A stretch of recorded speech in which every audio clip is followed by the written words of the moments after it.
check with Griffin and David. Blank check with Griffin and David. Don't know what to say or to expect. All you need to know is that the name of the show is Blank Check. No, nothing I ever do is good enough. Not beautiful enough. It's not funny enough. It's not deep enough. It's not anything enough. Now, when I see a podcast, that's perfect. I mean, that's perfect. I want to look up to God and say, how the hell did you do that? And why the hell can't I do that? You think Joe Gideon would like this show? Those guys, they're speaking to a deeper truth I can't find. Not enough ladies on this show, I Complaining think, to the for angel him. of death. How's his Scheider? It was pretty good. Okay, Not bad, right? I mean, so you did a Scheider, right? Yeah. Like- Yes. I think tension was, these are quick impressions. I don't practice the impressions. You just saw the process of me scrambling for a quote last It was second. great. And I usually try to pick one thing, and I feel like the Scheider thing is he's always he's tightly wound. I mean, the only Scheider movie we've ever covered before is Last Embrace, Oh yeah, the Demi movie. Hitchcock riff. Yeah. But I think I said in that episode, I feel like Scheider just has such, his skin is so taut. It's funny you say that. I think this movie was delayed because of Last Embrace. Really? Yeah. Roy Scheider was the guy. He had to audition for like a week. Originally, it was Richard Dreyfuss. Yes. Which just imagine.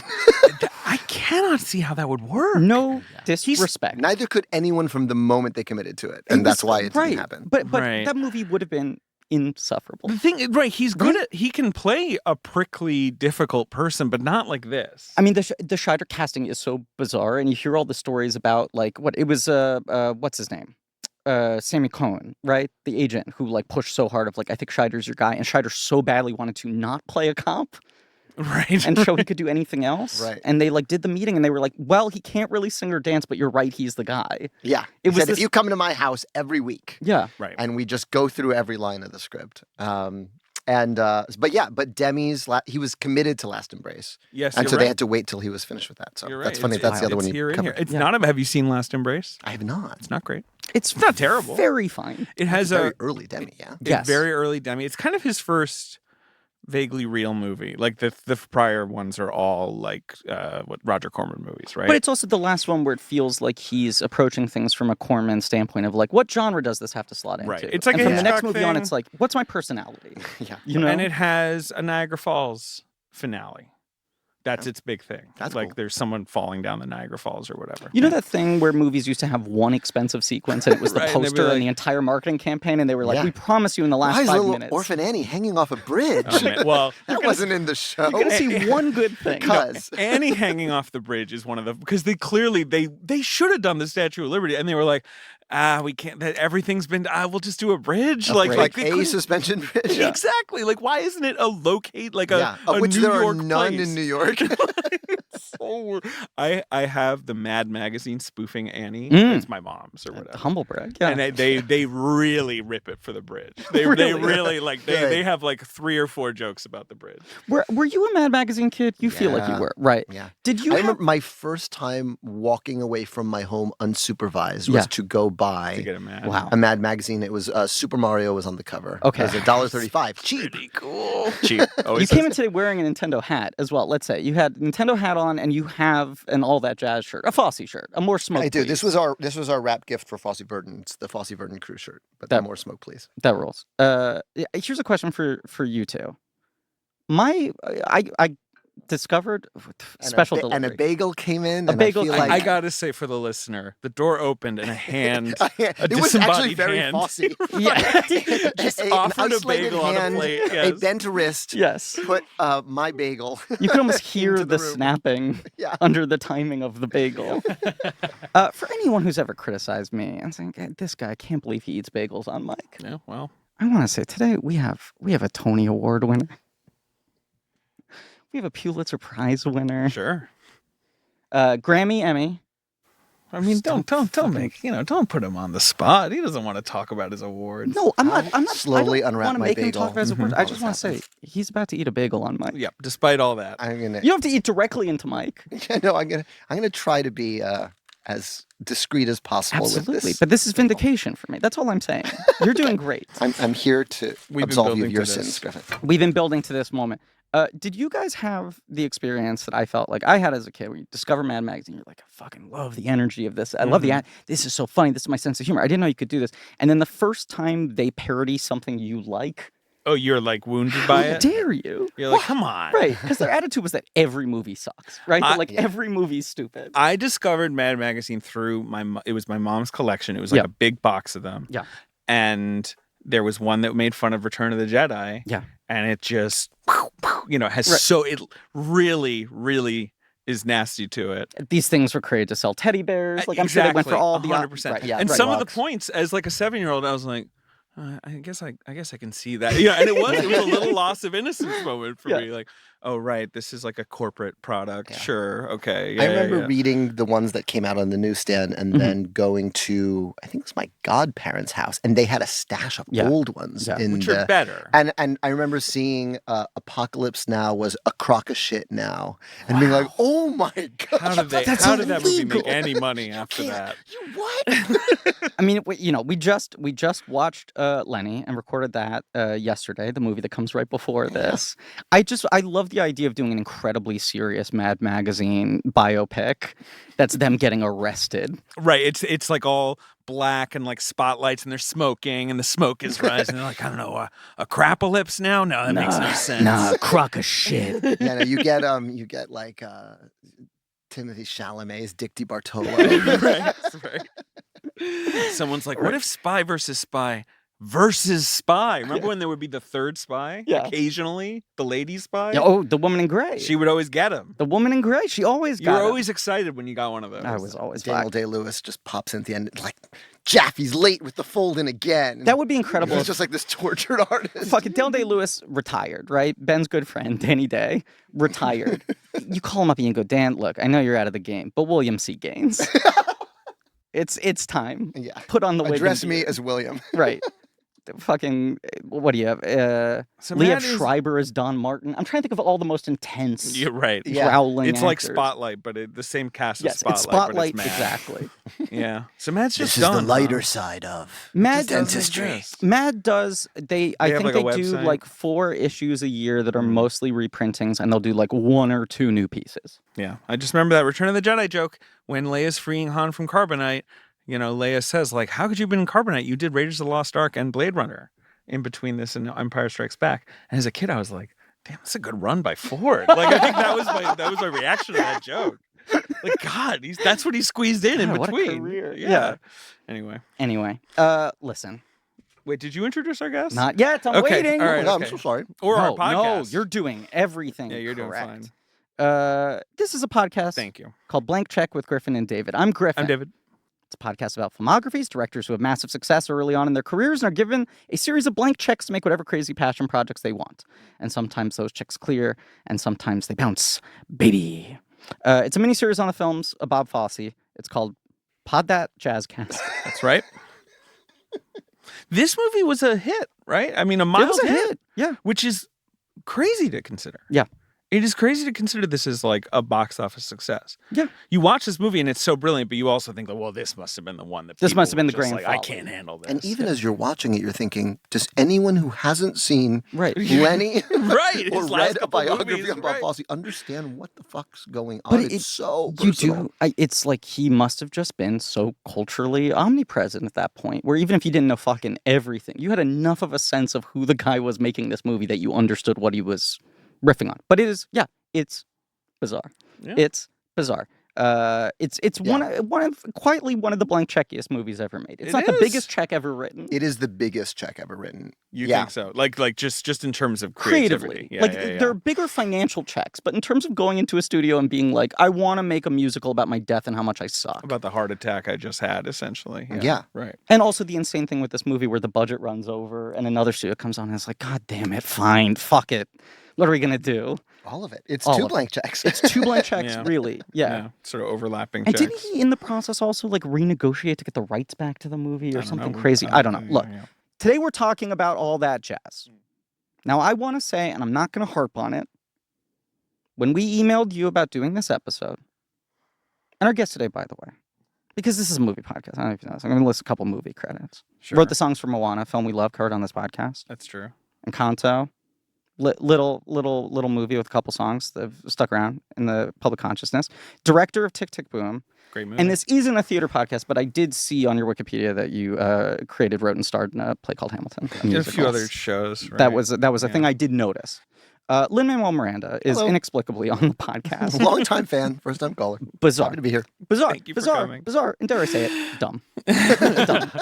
Dumb. Uh-huh. One of the least impressive things about you. Who's being on this show? Absolutely. Sure. Absolutely. Dragging you down. call. Thank you for wasting a little bit of your cachet. Mm-hmm. And time. And time. Absolutely. What was the thing I was going to say? Okay, so we You were email you. complaining about the miniseries title. Thank you. Yeah, We you're emailed welcome. you Of about course he doing has to this. do this, right? Yeah. And in the subject, I have to do. Just in the, do it quickly. In the subject heading, I say Pod That Jazz Cast (parentheses working title). And then we start the thread with your assistance. You're one of the busiest people in the world Sure. to figure out a time to do this, right? When it comes time to start recording these episodes, I want to call it Pod That Cast Yeah, he wanted to With do Z's. that. with the Z's. Right. He was overruled. And the argument was you already put it in the email. Oh, He that's did. not He binding. did. I agree. It's not I binding. think Pod That Jazz A Cast private is great. email to me is not I binding for what you Agree. Now we can face the world we with. can disagree with Pod That Cast I just on think creative It grounds. feels vaguely medicinal to me. I think of NyQuil. I think that's a good call. That's a Also, Kaz. if you take Kaz may cause intestinal It distress. just makes it sleepier than it is. if you take the spaces out between the words, Podcast sounds like The problem with Pod some That Kaz, some psychotropic as medication. we've also discussed, is you can't sell it on mic to the extent that people definitely yeah, you know. can listen. There's something about Podcast. when you say it, I You say hear like, crickets Pod afterwards. that- Do you know Right, what I you just mean? hear a those microphone aren't going, crickets, those are snaps. No. Those are jazzy. No. Podcast. It's Pod That Jazz Cast. It's We're Pod That talking all Jazz that Cast. jazz. It's the notes the title isn't playing. Thank you. It's It's a real it's a Damon Wayans miniseries title. It's a jazz title. a jazz set. It's yeah. a jazz set. I think this is his best movie. I think it's one of the better movies we've covered on the podcast. I agree. Lena, do you think this is Bob Fosse's best movie over Cabaret? I don't know. I think this and Cabaret are It's neck and difficult neck. because Cabaret is such a total package entertainment, like a game-changing piece. Like it's so whereas this is so personal and is hard to just like recommend to someone. it is. Like I'm not just going to tell any random friend like, "Oh, throw in all that I think jazz, if you you'll say love it." to a friend, I think you'd really like this, your friend, whether they love it or hate it, might be like, why'd you think of me? Why do you put this upon me? Yeah. Especially the what way it about ends. this said me? Yeah. Right. And guess I don't if- know how to feel about that. Maybe if you're trying to quit smoking, but then this also is kind of a pro-smoking movie somehow too, because he looks Any so Bob damn Fosse good movie to is smoke kind of it. pro-smoking. Yeah. But yeah, man, yeah. as someone who's currently trying to Yeah. quit, this really hit for Did me. you fake smoke when you did Fosse Verdon or No, in general? it didn't require It did 'cause not. The only Yeah. scene. Oh, actually, wait a minute. You do the final number. I do the essentially, right? final Yeah. number, but then I also did the dances with the daughter, Right. Oh, right. which was no. I don't think I'm smoking in that No, either. he doesn't have a dangler. No one He doesn't smokes have no Classic dangling Fosse cigarette, dangler. no ash on his daughter's head while he's like putting it into pod beret. But for me, Cabaret gets the slight edge Okay. only because it also has like an all-time great Kander and Ebb score on Sure. top of it. Sure. Whereas this is like, what are the songs I can get that tell my story? Yeah. I don't think there's any songs in this that are really transcendent. Although there are The sequences numbers that are right. incredibly Yeah. transcendent. But no, that's true. But it doesn't have, I mean, I listen Will comment. to Bye Bye Life a lot. Yeah. I do. Like as a standalone track, obviously as a sequence, it's like bravura shit. right. Oh, absolutely. But his best movie, yeah, it's obviously I feel like it comes down to Cabaret or this. And this I give the edge just we were talking about Fury Road right before this. But that thing where you're just like, I can't believe this fucking exists. absolutely. It gets the bump of like, I can't believe it exists and it's good. At And it best, was you think it exists, successful. and you watch it, and you're like, it's a curio. It's interesting they tried to do this, but it's not very fun. You know, this movie, it was successful. Respect at the time, has aged well. When did you first see it? Like, what's your Fosse journey? Way too young. Let's dig I'm in. someone who my mom 35 is a little young to see this movie, honestly, I'll say. Like, I had to have been a teenager, and I think a lot of it went over my head. But Right. I have a crowd pleaser dad and an art house mom. Like Uh-huh. every weekend with my dad was a Seagal movie, a musical, or like a Van Damme movie, and like billiards. That's what we did. Wow. And then like my mom, I think, showed me Last Tango in Paris when I was like 10. And like I definitely like, do the right thing when I like all Sure. of that Mhm. stuff before I was a teenager. Okay. And so I think I was probably around 12, 13. And a lot of it just went over my head. had you seen like Cabaret at that point, or you'd seen other Fosse stuff? Probably. I'd probably Yeah. seen Cabaret. Right. Yeah. I feel like I've heard you talk about there being a lot of like original cast recordings in the home that you would Yeah. listen to I've shows definitely on listened record. to Cabaret. Right. Yeah, yeah. Anything Liza, Liza and Barbara Streisand and Julie Andrews and Debbie Reynolds were Uh-huh. like the altars my dad worships at. I Right. don't know what it is. Yeah. I think he just loves a bootstrap narrative. Like he was a little kid in Puerto Rico and was like, I'm getting out of here. So like his favorite movie is The Unsinkable Molly Brown, which is not a good No. It's movie. watchable. Yeah. It's absolutely watchable because of her. Yeah. There's a 50-minute stretch where there's no songs in it because And it's, like, not barely a short. musical, but the sequences Right. in it are really good. But it was like required viewing. Is he like a militant Star Wars fan when he's watching Titanic? He's like, that's not my Molly Brown. Molly Brown wasn't like that. Yeah. Oh, that's the first This is thing he said. betraying the walking out character of Titanic. Obi-Wan. Was like, that wasn't Debbie Reynolds. Yeah. It's true. It's not Debbie Reynolds. Yeah, but I definitely saw this when I was too young to get it, and Mhm. then kind of you rewatch it and you go, oh my god! But you know, you talk about his cultural footprint. Like this is a guy who won a Tony, an Emmy, and an Oscar in the same Same year, year, and yes. all for different projects. Yep. This is not the like. For know, directing every time too. Not there's no jokey like award there. yeah. It's Cabaret, Liza it's with a Cabaret- Z, and Right, 'cause what's I the think- Tony for Yeah, I forget. Pippin. Pippin. And then that's he additionally gets choreography, Tony, and Emmy for Liza. Like he wins Sure. all three for directing and 2 choreographies on top of that. yeah. Yeah. No, it's pretty bananas. wild. But I don't know how you. We were talking about Dreyfus Uh-huh. in the beginning, and when Dreyfus didn't work out, or they just both were like, "This is not going to Mhm. work," he said, "I'll play it," and he said to his screenwriter, "You must support me in this," and the screenwriter did, and the producer was like, "There is no fucking way you can write a movie, direct in it, produce it, star in In on your top of it." Like, condition, it yes. was a Yeah. non-starter. Well, I'll say it was one of my favorite scenes in Fosse Verdon is in that sequence Yeah. where you playing Scheider, playing Joe Gideon, say like, Bob, you should do it. Like, try the number. Because I do feel like it's such a running thread that like Bob Fosse was defined by the fact that he so badly wanted to be a movie star, Yeah, he a wants to be- he musical wants to be Fred leading Astaire. man. Right. And it feels like we keep on hearing these stories where he's like, oh, God, our hands are tied. I guess I have to play the MC. And everyone's like, no, you don't. No, you don't. There's a good guy. We got him. He kept on sort of trying to accidentally rig it where people would be like, I guess there's only. Yeah. And you look through the list, and all the people they were sort of considering for this were just like all the biggest leading men of the 70s. You know, like Dreyfus makes sense as the most sort of neurotic leading man of that period. Like, had he just won an Oscar? Like, Yeah. is that why Yeah. he's maybe right? Okay. But you see the crazy names of like, is it Hackman? Is it this? They apparently offered it to Beatty, and Beatty said, I'll do it if he doesn't die at the end. And he's like, that's the movie. What are you talking about? He gets the girls. But like all of those other guys, you go like, that wouldn't have worked. You almost feel like, who could have actually played this part? And Scheider on paper seems like it wouldn't make sense. Absolutely. But there's something so fucking magical about him in this. Yeah. there is. I love him in this movie so much. I watched this again last night with commentary, and it's what's his name, Alan Heim, the editor, Okay. and he just kept on saying like, yeah, Scheider couldn't dance. He's got a terrible sense of rhythm. Bob worked with him every day, but he innately doesn't have rhythm. And just every time, especially in the final number, he was like, I mean, I cut around it, but if you're looking at it, he's so fucking off. He just kept on underlining like, Roy really can't pull this off.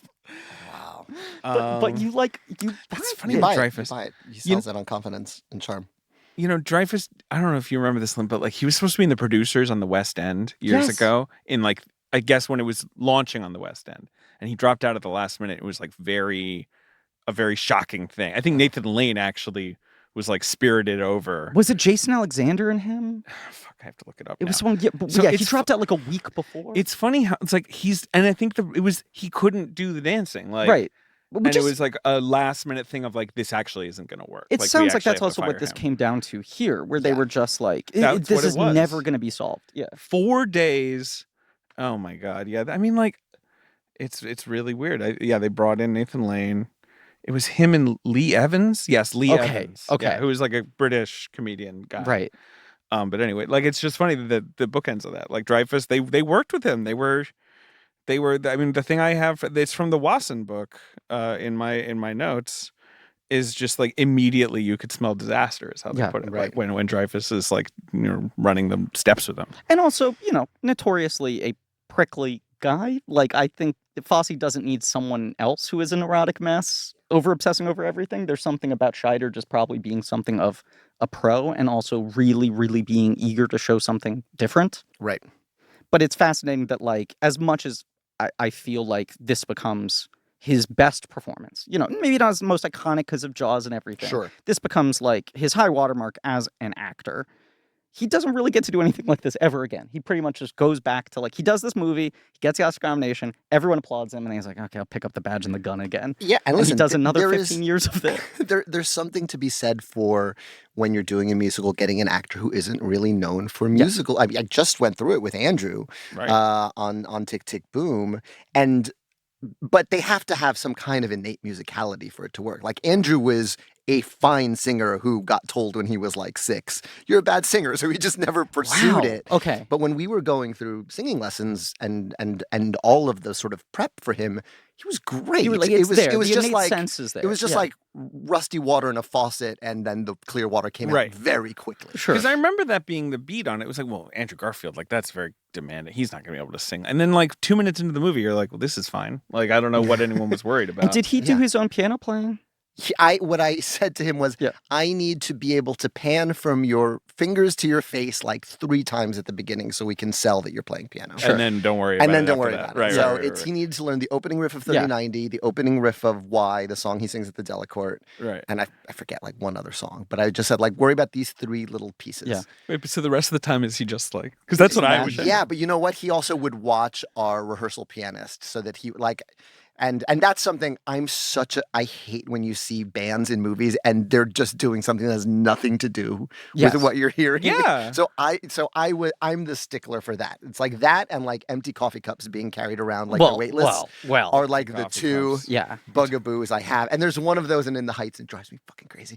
But it's the coffee cup. Yeah, there's one coffee cup where I was like, I wasn't on set. Because there's so much deli stuff. There's so much bodega material. When you're handing over your cups, I feel like they have proper weight in them. Your actual performance in the movie. Yeah. You clearly had control over that. Yeah, but I would always check in with, like, because Andrew is such an incredible actor. The only notes I would give him in some of those sequences was like, look down occasionally to make sure you're in the technical same, adjustment. Yeah, like literally look down at your keys, make sure you're doing a key change, you're going to look down at the piano. I feel like the thing, I mean, this is an unfair stereotype, but this is the thing, everyone's like, oh, all the Brits can sing a little and dance a little, right? Like, they've all got a little bit of that, right? You sort of have to do the foundation of a little bit of everything. Right. Yeah. I don't know. Maybe not with Andrew, though, because, like, I don't know, did Andrew do, like, RADA or one of those things? Like, was he one of them? Yeah, he went to drama school and someone told him you can't. Like, I must have. You like, know, must 100%. Have, like, don't bother for him with to that. have come this far and never even, like, done a school play where he had to sing. Like, that is surprising. Very weird. Yeah, you would think. Right. I remember it's the one that, like, stuck in my head of what you're talking about on the behind the scenes of Josie and the Pussycats, the movie. They were talking about how proud they were that they did, like, fucking 3 months of instrument rehearsal. Right. And who was it? Biff Naked, I think? No. Am I wrong? Who's the band who wrote it's obviously the Fountains of Wayne Schlesinger, but then I forget who the band is that did the songs and did the singing voice. But they did like 3 months of instrument rehearsal, and there's behind the scenes footage of them going like, look, see, we can play it ourselves. And they play it, and it sounds fucking terrible. But they actually knew what they were playing, right, so they when they did- dub it over with the professional playing, it looks correct. Right. Yeah. Which is all you need. That's all you need. Yeah, and I had the band that recorded the tracks is the band I have on stage with him too. So like that's Okay. all accurate too. Okay. You know, like it drives me crazy when I see someone going like this on a bass and no bass is playing. This is a question I Like have. every Elvis movie. Yes. So I mean, they shot those things in like 4 days. But the yes, Elvis yeah, movies. Yes. Yeah. They shot Elvis movies on lunch breaks during other Elvis movies. I watched Fosse Verdon fairly recently, which I'd somehow missed when it came out, despite being like a Fosse fanatic. When we knew we were doing this mini series, and there's the episode that's focused on that year. Fosse's insane Triple Crown year, Yeah, right? He's there and Patty's next to him and they're miserable in the limo. Right, he's losing his fucking mind. The year ends with him having a physical and mental breakdown, right? And then his second big sort of hot streak period is the Chicago Lenny same year, which ends with him having the heart attack, or it doesn't even end. It's interrupted by the heart attack. So he had these like two kind of massive years, not only, but 2 years where it was like multiple plates spinning, everything working. He's at the center of like high culture in America, and he's fucking miserable, and he can't handle it, and he's self-destructing, and his body is exploding, and none his of it brain fixes is the hole collapsing. inside him. Right, absolutely, right? And you seem like an infinitely more well-adjusted man who does not have this romanticism of the tortured artist kind of thing, right? Yeah, absolutely. But you are an example of a person who has had that kind of year, yeah. right? More than once, but like that. Very rarely do people get to go to that echelon of just like you become this sort of looming figure of like everything you do is suddenly given new importance. And you have always struck me as a guy who like handles that incredibly well. Like have seemed excited by the opportunities that come out of it. Sure. And are able to handle the responsibility of like you have to occasionally be like a spokesperson for America. You know? Like truly people go like, Lin, we need you to help sell the idea that our country isn't collapsing. Or whatever. Yeah, that's a tough sale. Right, that's Right. become but blank check. yeah. Do you ever just like stare at a wall and go like, this is fucking exhausting? Or do you just have Oh, more sure. energy than most people? No, I mean, there's a couple of things in Yeah. that question I have to unpack. First of all, there's like the year, right? Like for me, Sure. the closest thing to that year that I experienced was the Hamilton year. Mhm. And what kept me sane was doing the show. Sure. You can't party like Fosse partied and do 7 shows a week. And Right. like I would die. I would Yeah. die so fast. It would be, I'm not throwing away, and then I would fall into the orchestra pit. And so, you know, that was... The show weirdly was my saving grace because the offers and the attention and the internet is coming to the show every Sure. night. Like every night is a different bold-faced name, and that part's really crazy. But the show's really hard to do. It's 2.5 And it's hours, exhausting, and I yes. don't leave the stage. Yeah. So weirdly, that became like the moment of zen. And then I think the other thing was like I was kind of a grown-up by the time that happened. Yes. Like So you're was, one of those. My son was born 2 weeks before rehearsal started. Sure. And so I was That's crazy. How did you do that? As someone with a young child, doesn't seem possible. I mean, he was born and I hadn't written the last fucking duel yet. So I was up and I was just responsible for a couple of the night feedings, and I was up writing the ending anyway. And then we, you know, to be honest, like leaned on our help. Like my parents took our kid like every night before a 2-show day. Because if I didn't have a full night of No, sleep, I don't know what didn't else have you would enough do. voice for No, 2 shows. 100%. And so it was like one night a week. Like that kid was just Yeah. like at my parents' house. and It's good for they them. live nearby, and my wife was still working at a law firm. Like it was fucking crazy. But you're like, I mean, you can't say this about yourself, but you strike me as someone who just has exceptionally good time management, focus. No. Am I wrong about this? I'm a 'Cause I super question, procrastinator. how do you like handle? the Yeah. deadline You work to stuff is deadlines, the yeah. stuff in All That Jazz that speaks to me Sure. Wow. the Yeah. most. Like Yeah. I have really stranded casts who are going to sing for an audience of friends. Yeah. Like they will get the final number the morning they are singing it to those. Like Yeah. I remember the morning writing the last song of Hamilton, and thank God Pippa Sue learns, like sight reads and learns really fast. Like that scene of like, can you sight read in Tick Tick Boom? I've lived that many times. Look, I'm not trying to equate this accomplishment to Hamilton. I want to make it very clear. I'm not putting this accomplishment on the same level as Hamilton. I don't know what you're about I to can't say. wait. But I what went to you're a about wedding say. last weekend. Oh, My buddy Andrew Taven, 10 minutes morning, he comes up to me and he's like, "What do you want to make a speech?" And I was like, "You didn't ask anyone in advance?" And he's like, "I forgot. If it's, one of the groomsmen should make a speech." And I was like, "Okay." And I took out my phone, I jotted stuff down. I made a speech, got an applause break. You got an applause break. that's I got an applause break. Congratulations. And people kept on coming up to me, It and was they a were warm just like, crowd, I'm sure.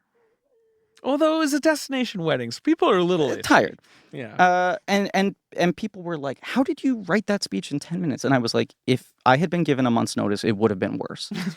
Right. well. If you'd been given a month's notice, you would have written it the night before anyway. I mean, that would be Absolutely. my reality. And it also Me too. still would have been worse. yeah, right. The fact that it was like that amount of pressure, I like pulled 6 threads of knowing this guy for 12 years into one moment. Right. And look, once again, I'm not equating it, but I have heard there is interest in adapting the wedding speech to Broadway. So Amazing. it might Yeah, be you're my gonna- Hamilton. You're out of town. You start out of town. We're- Yeah, yes, you maybe. absolutely, Where's a good yes. place to start? You like Toronto or San Diego? I don't know. Yeah. David, Yes. quick on the draw. It's like I want to get these done quick. Well, when you're running a small business, every second counts. That's true. Exactly. Speed is of the essence. Speed is of the essence. Time is of the essence, one could say. You can't afford to waste a single moment, David.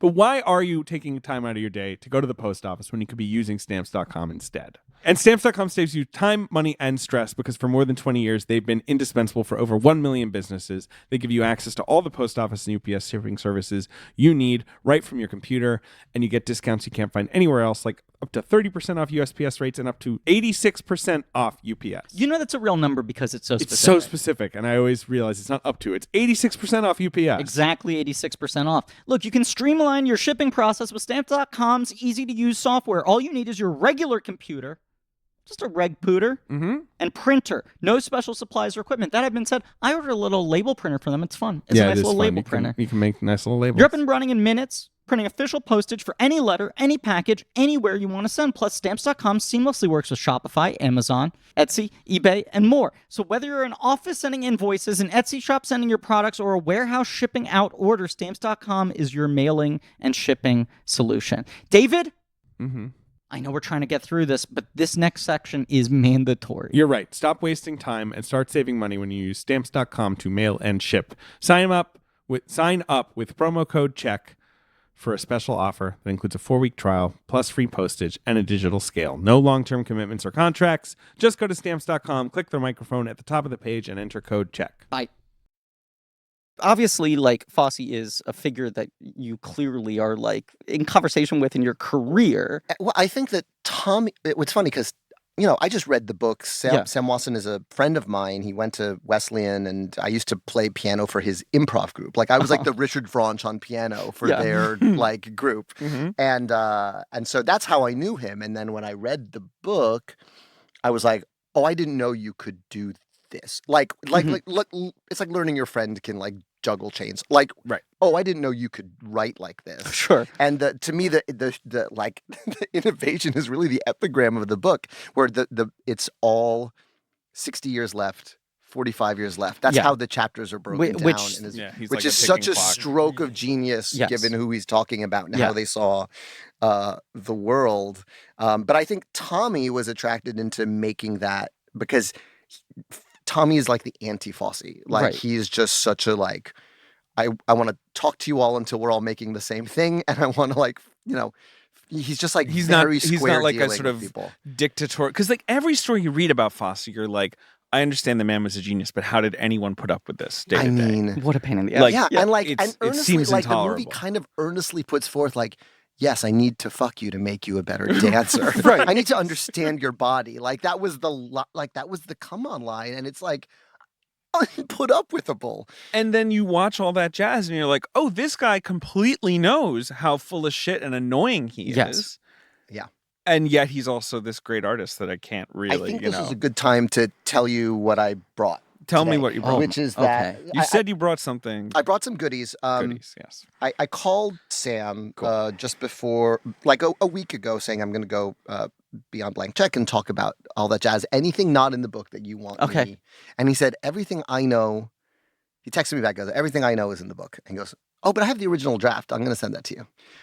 So I have this original draft. Wow. Fosse's original draft. I took some screen grabs. It's 146 pages. That's interesting. Um, Right. Sure. The crazy thing about the draft is he didn't change any of the names in the original draft. So it's that's just- not John Lithgow's fictional other director. Yeah. It just says Hal Prince.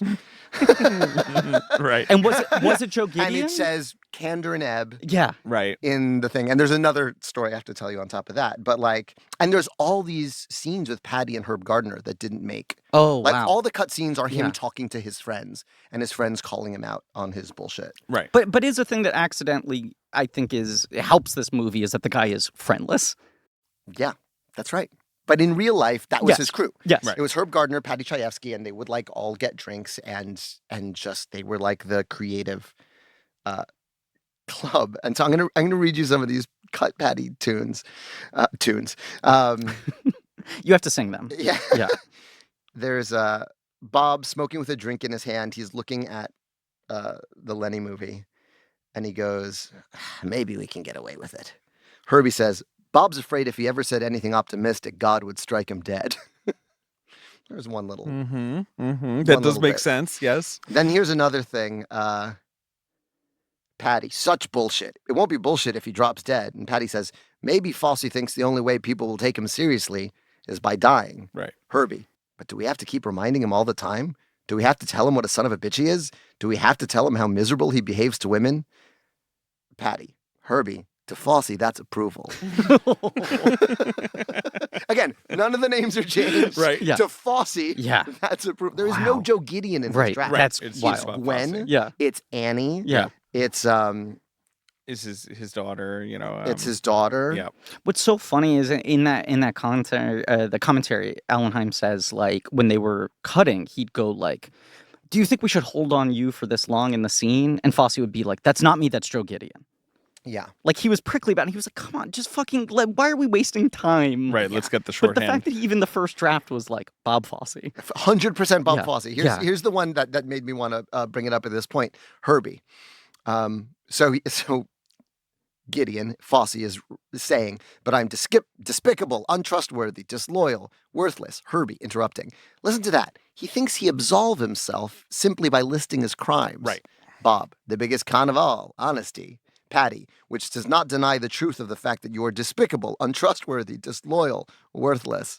But that's right. He's like. Yeah, he's like, if I say it, there's the you self-awareness. can't call me on it. If I say it and I kill myself at the end of the movie, because if Yeah. if he's alive at the end of the movie, then people are walking out and they're like, it's almost like, well, his reign of terror will never Right. end. Yeah. The death, it makes it more poetic. It's like, right, of course, this guy, it was just a tightrope walk. But there is this element to this movie. I mean, as opposed to I feel like you certainly see it a lot with comedians, right? Where they do the work that's I'm putting myself on the fucking slab. I'm exposing my warts and all. But it feels a little masturbatory still because it's I want you to approve of me hating myself. yeah, and it's And- comedy. It's Absolutely. honed. Right. They have, It's thought honed, exactly about and how if they're you going to talk. laugh at it, it sort of takes the burden off of me Right. of I made this entertaining, so now you can't be mad at me. And this movie, he keeps on showing such a self-awareness for what a piece of shit he is. And then people are like, the fact that doesn't excuse it.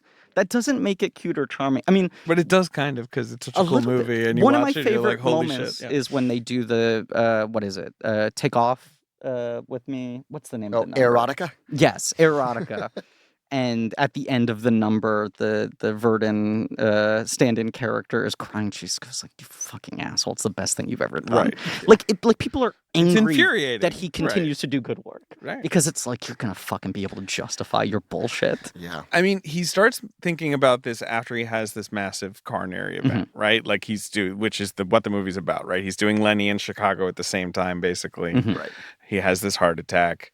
And then he said, for about a month, he behaved himself. No smoking, no making passes at the nurses. And then after a month, it's no. He went right back to that. Fosse's gonna Fosse. You live, suddenly you're back to the old thing, smoking, drinking, being dishonest in relationships. So he's aware that I am uncurable. I literally faced death, and it was what am I supposed to do? Yeah.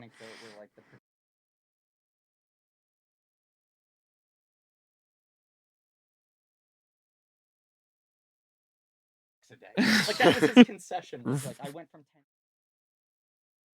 Well, the scene with the doctor Yeah. in the movie, like it's like, I mean, it's really funny, but it's also like a look into just how people looked at health in those days. The doctor's got a dangler from his lip the whole And the time. hacking He's got a call. dangler. And he's like listening to his lungs while coughing. Like that, you're not going to hear anything. Yeah. Yeah. Yes, Gwen Verdon. This is a quote from a different book, but Gwen Verdon said, "I think the real reason I was never jealous of other women is I knew his real affair was with death." Yeah. And when death is Jessica Lange, Yep. Yeah. Jessica Lange. just the whole. I rewatched this movie with my buddy Alex Horowitz, who's a filmmaker, on Wednesday night, and we were discussing whether the death thing still plays. Is that just Fellini? is like, it a little too overflow? corny? Right. Yeah. Does that still play for you? Like, It does because it's kind of funny, which I think the movie knows. I think Yeah. that's how it gets away with it. It's funny that, I mean, this is right at the start of her career, right? That she's only been in King Kong before Yeah, this. Like, this is she's like her still like second movie. luminous Jessica Yeah. Lange, where everyone's like, what a babe. Right. Like, Here's the new Fay what's- Ray. She's just ethereal beauty. Exactly. Like, who even knows if she can act? She's just so Right. luminous. So I like that she's being deployed that way. yeah, Like, reading the original draft, the death scenes take the place of the cut Patty Herb scenes. So basically, he cut Oh, his that's where the friends out. conversation Yeah. is And then the happening, right. conversations where he calls himself out for being a piece of Yeah. shit, and her being like, "Joe, you rascal!" Like he Right. basically replaced his friends Yeah. with death. I think it. I mean, what a statement. But yeah, I think it works once again because of the ending. Like all of this would be a little too precious, a little too clever by half if it wasn't committed to like 40 minutes on the operating table, Death Fantasia, ending with the thing. It truly is the moment that just like moves the film into a different echelon is when Ben Vereen repurposes his introduction speech. Yeah. That final number's so incredible, right? It's one of the greatest movie endings ever. It's Sammy Davis in the script, by the way, Really? That's Explicitly. fascinating. explicitly. Wow. Of course, he's in Sweet Charity. I mean, that's really funny. Yeah, that would be funny if it was. But that yeah. thing where it's just this brutal, like, this guy's a piece of shit. He's Right. nobody's friend. Right. You know, it's like at that point, I feel like the movie's kind of earned all of it. He literally, I mean, it's Fellini's cinematographer, right? Yeah. I want to ask about the script. Is the Giuseppe Rotuno is Yeah. the name of the cinematographer. Is the TV movie critic in the script? Is that a person? Yeah, I wonder that's who a that person. was. That must be someone who did that. Yeah, back I didn't then, get a right? screen grab no, of it's that, fine. but Yeah, but like- yeah, it is probably the real name of It's the whoever was- WWOR critic. Exactly on right. TV. Whoever was doing that at the It's time, probably like Pat Carroll or Yeah. some mean lady. yeah. I didn't know. I'm reading the Fosse right now. I didn't. A I guess- researcher has renamed the research dossier the Fosse for this Yes. this Of course. miniseries. So how many Um, points to JJ? Right. Snaps with wrist curls. I knew that Chicago lost the Tony to a chorus line because a chorus line was like the Phenomenon. juggernaut, Yeah. right? 100%. But what I did not know, I guess, is that Verdon obviously was playing. She was playing Roxy Hart, right? Yeah. And then she had an injury, and Liza Minnelli subbed in for her, Yeah. right? I guess I forgot about this, and that actually saved the show. Apparently, like that became Totally. right. It became like a box office hit. Yeah, and they didn't advertise it. It was Right, 'cause one they of were those trying to be word of mouth- nice. Yeah, they were trying to Right. be Right. nice, and of course everyone's like, "Hey, Liza Minnelli's in a This sounds Broadway show great. right now." Right. But it was also the whole weird conflict of interest with her where it's like, this is the part I want to play forever, but also the larger goal is I want to have a stake in a show that I helped create Yes. Right. to be a cushion for my daughter. So it's like, if Liza taking the role keeps the show running and moves into profit and gets it touring, even if she's And, taking yeah. my glory away. Right. And then that being the star of the Cabaret movie, and Yes. and by the way, like that show being so wildly ahead of its time. Yeah. Yes. You know, like That it- yes, it's up against Chorus Line, Sure, which was like big financial a juggernaut, smash. like right. was to 1975 what Hamilton was Yeah. in like 20, like just like It was. it was the conversation. Right. But also like no one was ready for it. everyone was like, oh, like, and it's then too dark. It's too yeah, mean. and then yeah. when Encores did the City Center Mhm. revival, and it was like in the middle of the OJ trial, and I was like, Right. this is actually very quaint compared to what Yes. we're seeing like on TV while we're watching a trial on TV every day. It's also so funny that I feel like if the movie hadn't come out, that revival probably would have closed within like 2 years. It would have been like, and this was a healthy ass run. And instead, it's now the second longest running musical ever. Yeah. I think it's only behind Phantom, It right? outran Chorus Line by a Yeah. It lot. did. It Outran beat Chorus Cats, Line it, finally. like- It had the last laugh. Yeah. Is it still on? It's Chicago's still still going. on, like right? never Yeah. going to close. Pamela Anderson was just in it. That's I know. every 6 months, another insane It's person so- is playing one of the roles. You know, I always wonder about that. Alan Dershowitz is playing Mr. Cellophane. I have a friend who was just Billy Flynn, so maybe I can answer your question. What do you wonder? James Monroe. Yeah, I went and saw it. No, that's the thing. It's like I always, whenever I see that there's been some piece of stunt casting, no Yeah. offense to Pamela Anderson or Yeah. whoever, whatever, Yeah. right? You know, So the line from the dancers is, we have 3 tracks. We this have is like, what I wonder. can really do the part, Wow. Right. Yeah.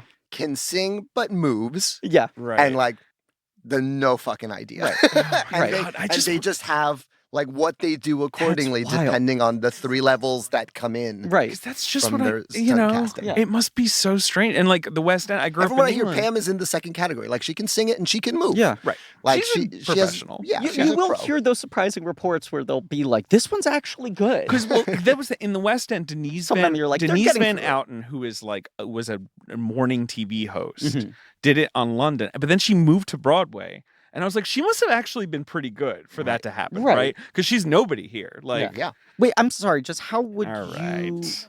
know She that? hosted a That's- show called The Big Breakfast. I used to watch it all the time. Denise Van Outen, shout out. Does your family have some incredibly expensive satellite package? Did you have a Sling TV? That feels In like the the technology 90s? was. That's what I'm saying. I'm confused. In what way would you have I grew access up to in this? England, my What? friend. Yeah, I grew up in London. That is insane. Some context on this movie. Yes. Obviously, initially they were trying to adapt this novel ending by Hilma Wolitzer.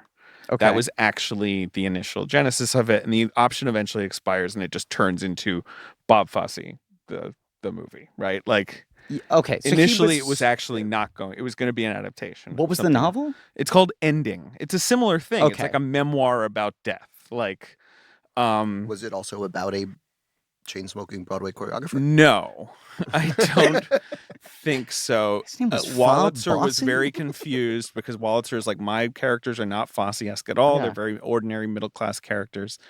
And he brings in, Robert Mhm. Allen Arthur, and they start working on it, and then eventually just turns into all that jazz. It turns into, Bob Fosse movie.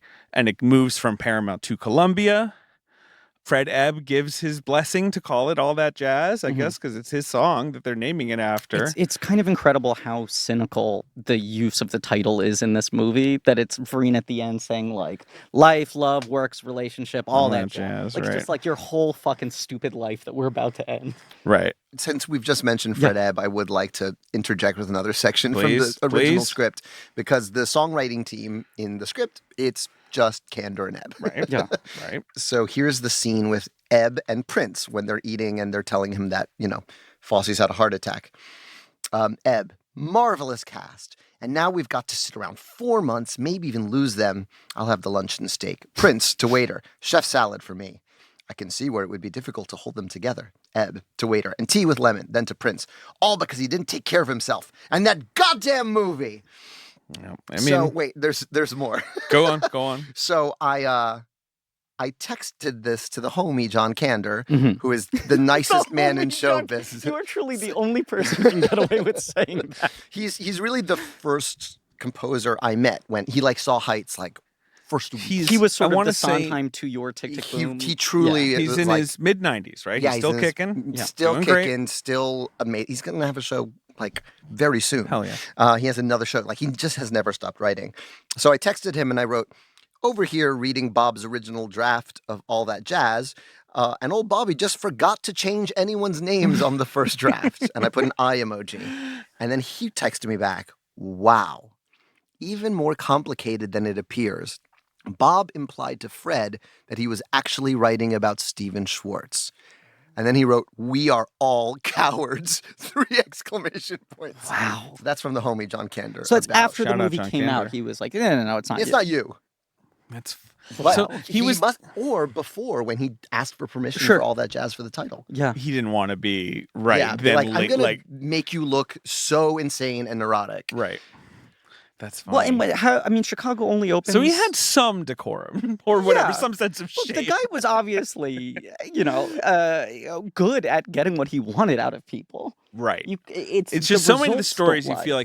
like he badgers. He's such a force of personality, right? Yes. Like that's how he achieves these things, right? To go back a little to the Jessica Lange thing, do you guys know the famous anecdote about you have to talk about extensively across this miniseries how much Bob Fosse loves having sex with anyone isn't his wife at Sure, all time, anyone, right? especially Anyone anyone who's working nearby, with creatively, right? right? Any pretty young To get a woman. sense of how they move, of course. Well, Right. absolutely. God. And there's, the story I remember hearing is that, he was just like, I haven't gone through to Lang yet. I can't crack her. Jesus What's Christ, and what's he's the thing? And he says to his friends at some point, he's like, I have to pull out the big move. And they're like, what's the big move, Bob? And he's like, I really try to save it for if the woman's really, resistant to my charms. But if I dance for a woman, then it's game over, right? I'm going to dance for her. I'm going to put on a performance. So they're like doing a rehearsal session or whatever, right? Probably in his fucking apartment, like a creep. And then he's like, Jessica, could I do a little dance for you? And he does his soft shoe.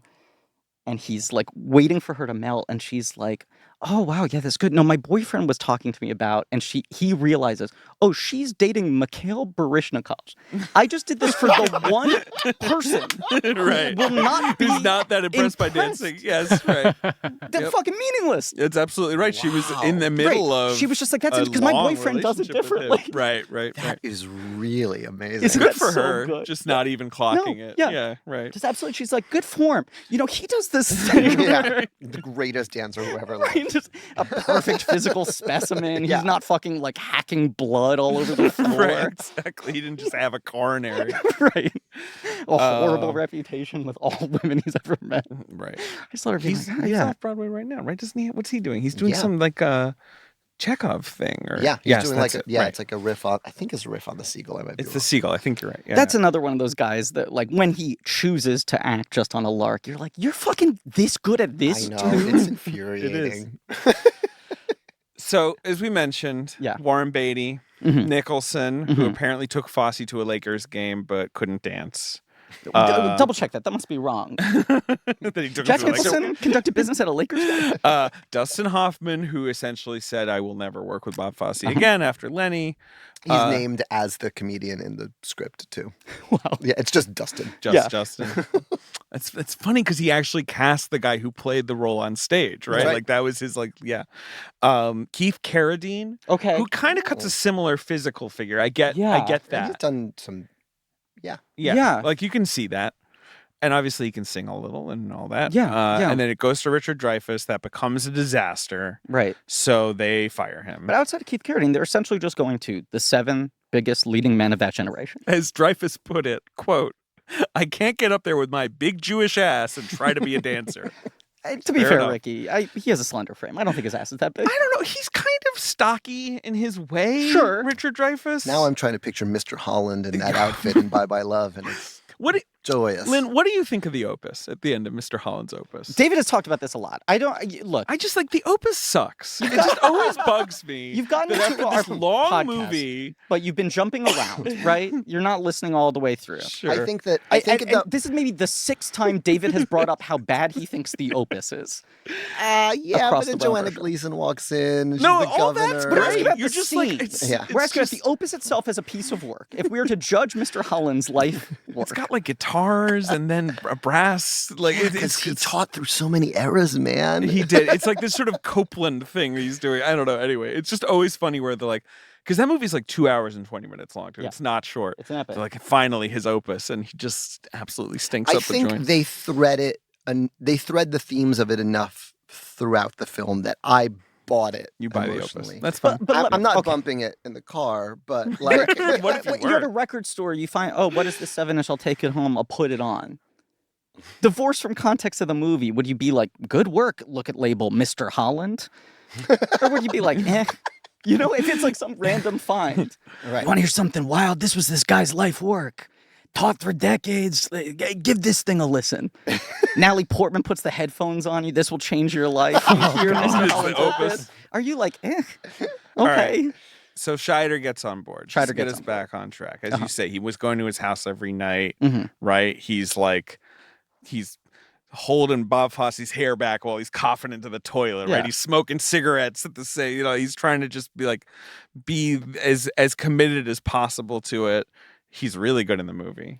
He's incredible. I mean, he's Bob Fosse's whole thing, as we were saying, is that he so badly wanted to be Fred Astaire, and every time he tried to put himself in the spotlight, people were like, "There's something about you that's not very charming.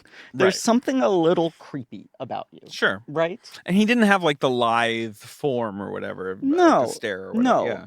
And there's this weird conundrum with this movie where it's like you need to cast a movie star to play the Bob Fosse stand-in.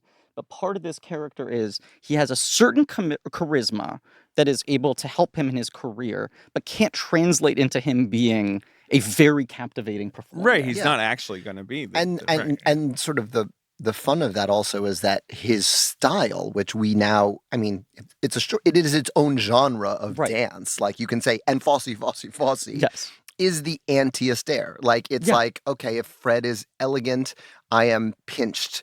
If he's loose, I'm tight. Like it's Right. these isolations.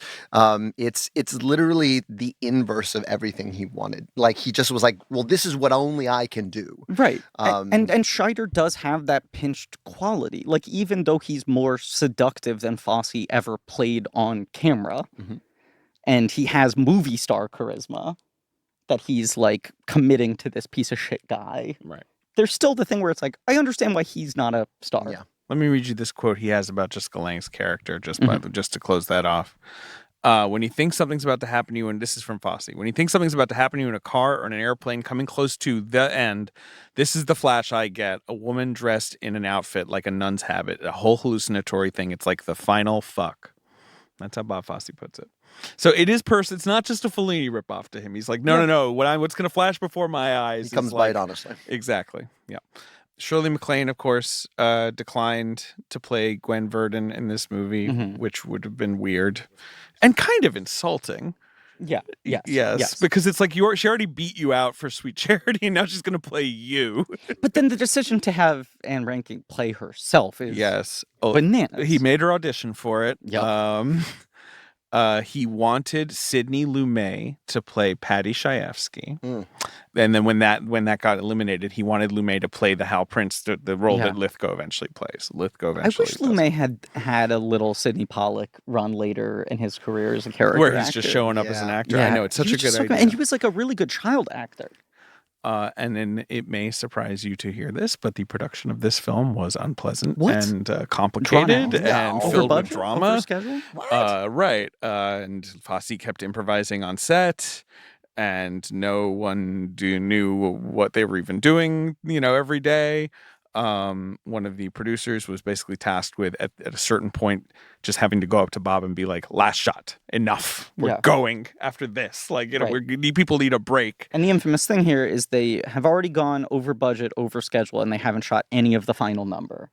And they're like, too bad you can't do it. Right. And he's like, this is the whole fucking movie. Right. And so they cut together what they do have and they screen it for Fox because it was set up at Columbia at the time. Columbia, yeah. And they were just like, God, Jesus Christ, we can't not make this. Like, it was one of those things where everyone was like, out of control, vanity project. And then they show it and they're like, oh, this is good. Yeah. This fucking works. And he gets a second studio to sign on and take over the movie. It was budgeted at 6. They do that at 9 million. Yeah. And that's when Alan Ladd, who is the weirdo king of Fox in the late 70s. He's the guy who greenlit Star Wars. He's the guy who all looks so greenlit. Greenlight's 3 women, right? My favorite. Your favorite story, Yes. right? Yes. So in the movie, when they're talking about going over time and over budget, they also are going over over time. time and over budget. Correct. That's crazy. Correct. It's like meta on a whole other And level. then if you editing watch took it a Fox- year, yeah. just like how this movie is basically about a guy trying to edit a movie and being Yeah. like, I don't know, this is shit. The whole The time. real mindfuck is when you watch Fosse Verdon and you're like watching a dramatization of the guy making the movie about the problems. Yeah, it got And then there's someone is you're got like all the way 5 meta. levels in. Yeah. It is funny because one of my favorite aspects of the show is like making Patty Chayefsky the best friend in a romantic comedy. Dave Chappelle and You've Got Mail being like, you fucked it up, man. But now I realize, like, oh, it's kind of using the device from, like, obviously he played that role in his life. It actually is cut all that chat scenes in a weird way. That's so funny. Yeah. And then the thing with this movie is everything you read about it's a nightmare, and then it comes out and it's a hit. Yeah, it was one of the top 10, 20 movies of the 9 year. Oscar nominations. It was nominated for a bunch of Oscars. Wins the fucking Palme Stanley d'Or. Kubrick called it the best film he had ever seen. I know. To have that line in the movie where he's like, "Do you think Kubrick ever has days like this?" And Kubrick watches the movie and he's like, "You've bested Can me." you just picture him in his? I picture the Shining Hotel in London. Yes, that's where he lived. Yes. Right, exactly. Just being like, he said my name. 10 out of 10. Hey, that was me. Spielberg, of course, is good friends with Scheider. 'Cause Sure. They worked on Jaws Yes. together. Scheider showed him the movie, and Spielberg was like, he's going to release it with this ending? Because, think about, like, baby Spielberg being, like, shocked at Have the to idea. please the audience. Right, Yeah, of like, right. whoa, you're Imagine if it were the this Close way. Encounters guy. Right. Yeah, Yeah. right. Yeah. Yeah, That's so funny. He was like, if you didn't want Dreyfus, that guy moves. And it got You great see what that guy can do with a plate of reviews. mashed Put that big potatoes? Jewish ass up on that screen. It won 4 Oscars. Yeah. Design Oscars, but still. It wins editing. It wins score. Editing, song, and art direction and production design. Costume design. Yeah. And it won the Palme d'Or. Yeah. One of those classic, like, it had been in theaters for 5 months. They put it in the Cannes Film Festival and it wins the Palme d'Or. You know, another thing I had failed to put together until watching this last night, but like Fosse was in this weird direct competition with Coppola, where it's like Godfather 1, Cabaret same year. Yes. Then Lenny's the same year as Godfather 2. It's original song score. That's that Oscar. Thank you. Yeah, sorry. Go ahead. Lenny's the same year as Godfather 2 and Conversation. And then this is the same year as Apocalypse Now, right? Yeah, 1979. Yeah. And that story you threw out in the Lenny episode of him being paranoid about seeing a fat guy on set with a beard and glasses and being like, fucking Coppola. Like, for him, it was that like, is a story from that's- the Lenny set. Well, He's like, you trying to thrived- replace me? Is this I mean, Coppola? But he was like, that's no one the thrives guy. more on like having a competition and having Yeah. an enemy. Like the entire opening sequence of this movie is Right. like I just did a chorus line in 4 minutes. Yeah. Fuck you. That you're totally right. That's like the chip on his shoulder is so massive, even though it's like you've had every success. Right. Every Like, success. how can you not be satisfied? Yeah, Right. He's broken. And he and Coppola Yeah, have well, like that's probably both why he makes good won movies. their Oscars at this point. He's like, yeah, but I haven't gotten fucking Best Picture. Yeah, and he never does, I guess. This is the Kramer versus Kramer year? This is the Kramer versus Kramer year, which was a guaranteed Best Picture winner. That was like, it was the best. It was the biggest hit of the year. It was the Avengers Endgame of its It's time. like It was that's a what massive- this like divorce movie was like the colossal. That's weirdly, blockbuster. that's the first movie my parents took me to see. I was 6 weeks old. Really? No, you were It's a- 6 weeks old. I was 6 weeks old. But like they were just like, we don't have a sitter. You're coming to watch Kramer versus Kramer with us. Which like that's a weird date night. Yeah. But hey, America apparently I was very well rolling behaved. out. Yeah, That's so that's the thing. The amount of money that movie made, it must have played in every context. Like that's date night. That's like kids seeing a fucking matinee after school. Like everyone went to see that fucking thing. Anyway, And All like that a jazz. fine movie, but a kind of an uninteresting winner in a year with like these sort of landmark films or maverick filmmakers. it's a fair point. The other nominees that year are Mhm. Apocalypse Now, Mm-hmm. All That Jazz, Breaking Away, which is a great movie. Great movie. Yeah. And Norma Ray, which rules. Mhm. So it's sort of a mix of like smaller drama stuff with, and then Apocalypse Now and All That Jazz, these like auteurist masterpieces Right. that are Right. like big Killed and myself to complicated. make Right, this. right. The Right, heart attack right. movies. Yeah. And then, Hoffman wins. Hoffman and Sally Field are and Meryl Streep for Kramer versus Kramer. And who wins supporting actor? Melvin Douglas for being there, which is kind of a Oh, yeah. grand old man win. No, he's fun in being. He's there. fun. Yeah. I mean, I love that movie, but it's a grand old man win. I love that term, the grand old. The grand old Yeah. man. Bring him up. Because like the actor nominees, it's Hoffman, Jack Lemmon for The China Syndrome, Right. Al Pacino for Injustice for All. That's this whole Yeah. board is out of order. Roy Scheider and Peter Sellers for being there. Like it's a very, very, very Well, and that robust, whole generation of guys, it's like they essentially make Hoffman wait a decade into like a landmark career before they give him it. Sure. They make Pacino wait 20 years. Yeah. De Niro gets it fairly quickly. De Niro got it young, Right. but it's supporting. Yeah. And then he won for Duvall, they Raging make wait Bull. 15 years. Like all these guys, Yeah. it was like you had to get through your grand old man, your Art Carneys, your what have yous. Yeah. Yeah. It's a Um, good Oscar year. it's a good Oscar year, for but- movies. I yeah. don't know. Can I? There is an argument for me that Ben Vereen is snubbed for this movie. Ben Vereen's incredible. It He's is incredible, amazing and in it's this like movie. the MC performance where you're like, how can a guy who just does a musical number and a little bit of crowd Yeah. work? And you But can like that section in Bye Bye Love where they just go to him and he has that one isolated, and it's better than maybe anything, and it's an uninterrupted take of him dancing. It's just some of the most incredible performance of any kind I've ever seen captured on film. And because he's so montagey, every time they cut back to him, he's doing some new thing. You're just like, where are these fucking moves coming from? That's And incredible. his energy is so bizarre because you've put him in this context of like, oh, here's this insincere, glad-handing, like Hollywood bullshit phony. And then when he comes back in this final stretch, you're like, he kind of feels like Satan now. right, or at least some sort of like guardian of the threshold, right? Right. Like some kind of he's part of the same vibe of that Jessica Lange is part of. Right? But I'm It's like like, an unearthly. That's you know? a 7-minute Oscar nomination. No, for he's me. incredible, and you can Yeah. bump the kid from Kramer versus Kramer, get him out of there. Or Mickey Rooney for the Black Stallion, one Yeah. of those weird kind of like, oh, you're Who's the fifth? the other nominees are Robert Duvall for Apocalypse Now, who Okay. is I think pretty great good performance. Yeah. Yeah. And Frederick Forrest But for also The not that Road. much screen time. No, No, but I mean no. Duvall in Apocalypse Now. No, is- no, no. I'm not arguing. It's I'm not ridiculous. arguing the point. I'm Especially just saying, since- in terms of screen time, Yes, it's yes. about commensurate with. That's Ben, a fair isn't it? point. Yeah, It's true. yeah, you're like right, Duvall's you're probably right. in 10 minutes. The of one difference movie. is his Smells the dialogue. napalm and he keeps him moving. It's Yes. really like it's really Goes that three napalm scenes good. This total. time of day, perfect. Out of here. He's so like ripped in Apocalypse I Now. know. It is that whole, you're like, this is Duvall. Like I know. know, It's like crazy. Yeah. No, love because that even performance. like I'm thinking about if there are any other bankable leading men of this moment who could have pulled it off as well as Scheider did.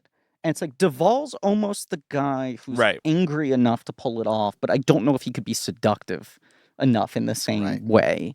You know? Mhm. No, he would probably couldn't. Well, I don't want to say no because he's a good actor. But Yeah. yeah. But Scheider's amazing. I don't want to take it away. Wartime consigliere. He's not. Bring, bring. Ding dong. Wait, what? Is it the phone or the? What's going on? Ooga, Wait, ooga. what was that other thing? Yeah, what's that? I don't know. It's an industrial bandsaw or some shit. I don't know. David, open the door. Creek. Hello. Hello, who's this?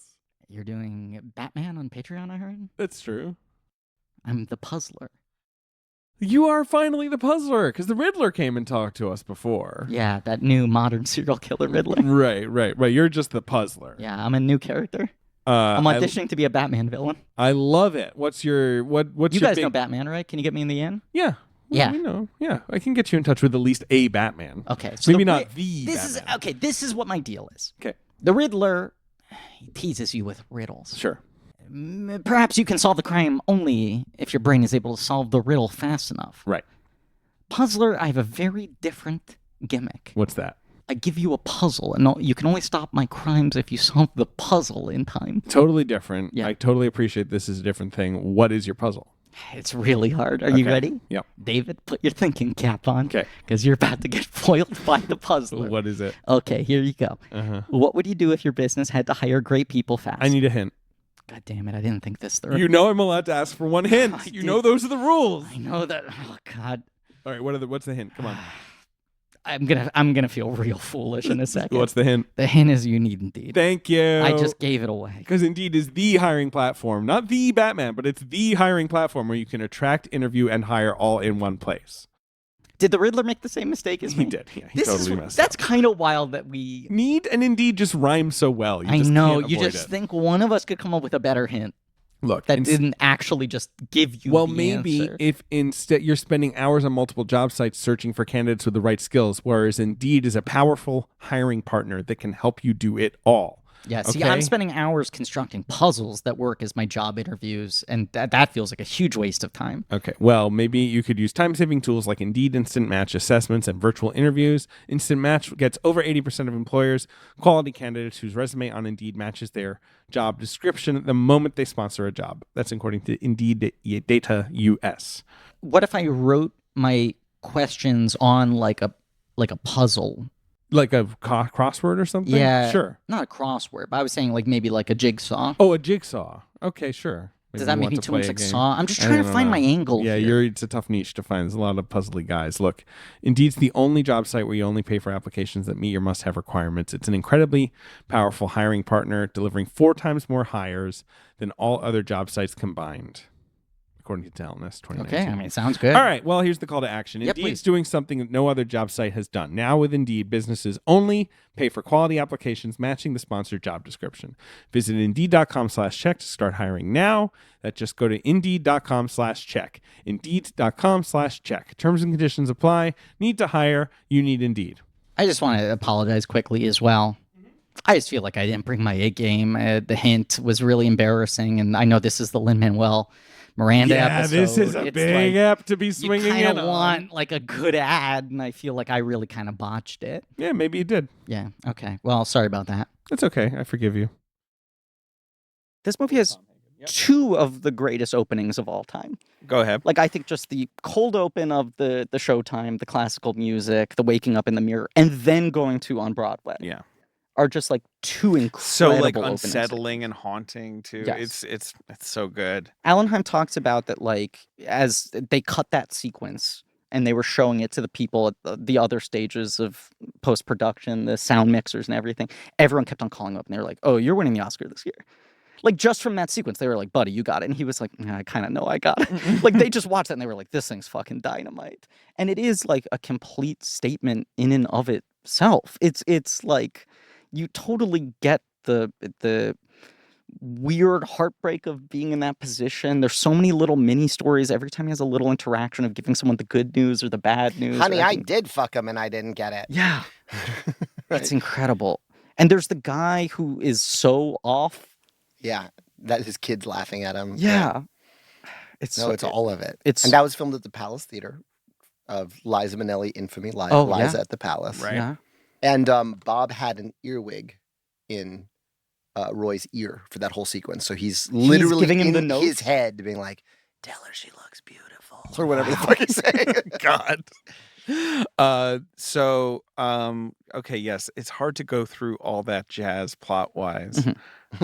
It's not like it's formless, but it is, right? Like It's almost like you have to go through the elements more than the plot. Exactly. These are the things Joe Gideon is juggling. Right. He's trying to Right. make The Comedian, He's trying to make the comedian. a film Post on the comedian. later to be perfected by Taylor Hackford.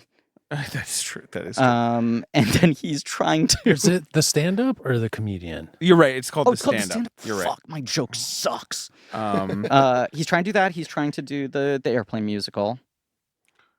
NY/LA, right? Is Yeah. what it's called. Yeah. I love their confidence of just like, this thing is a fucking surefire hit. This thing is gonna print money. But it's like he's watching dailies. Mhm. Every morning he wakes up, he takes pills, he rushes, he rubs water on his face. He says I can't it's put eye showtime. drops in without thinking of Joe Gideon. I don't know about you. No, It's very visceral.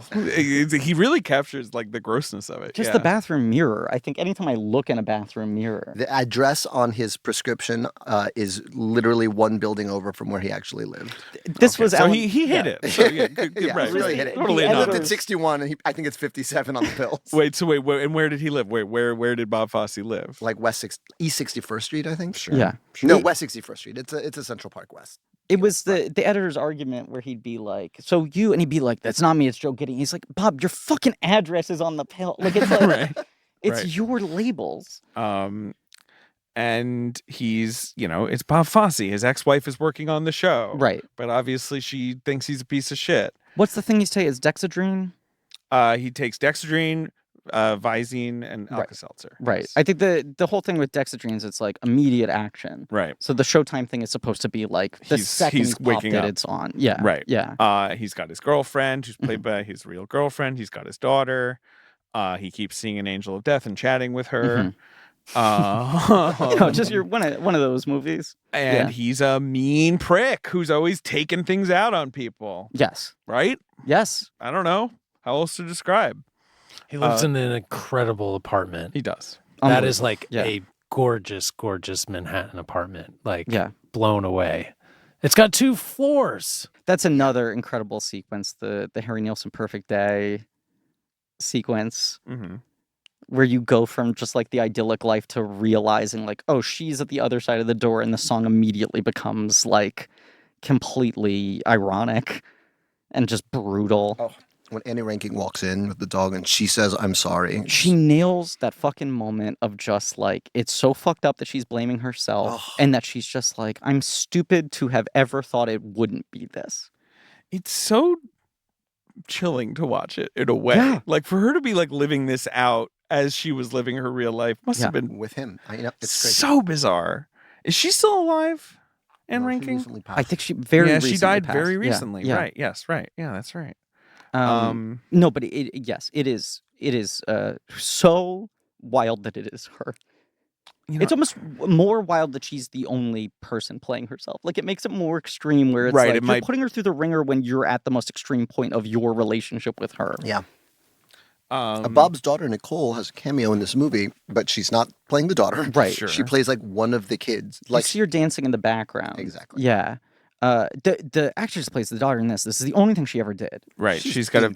Is incredible. She's so charming. unbelievable. She has a difficult to pronounce name.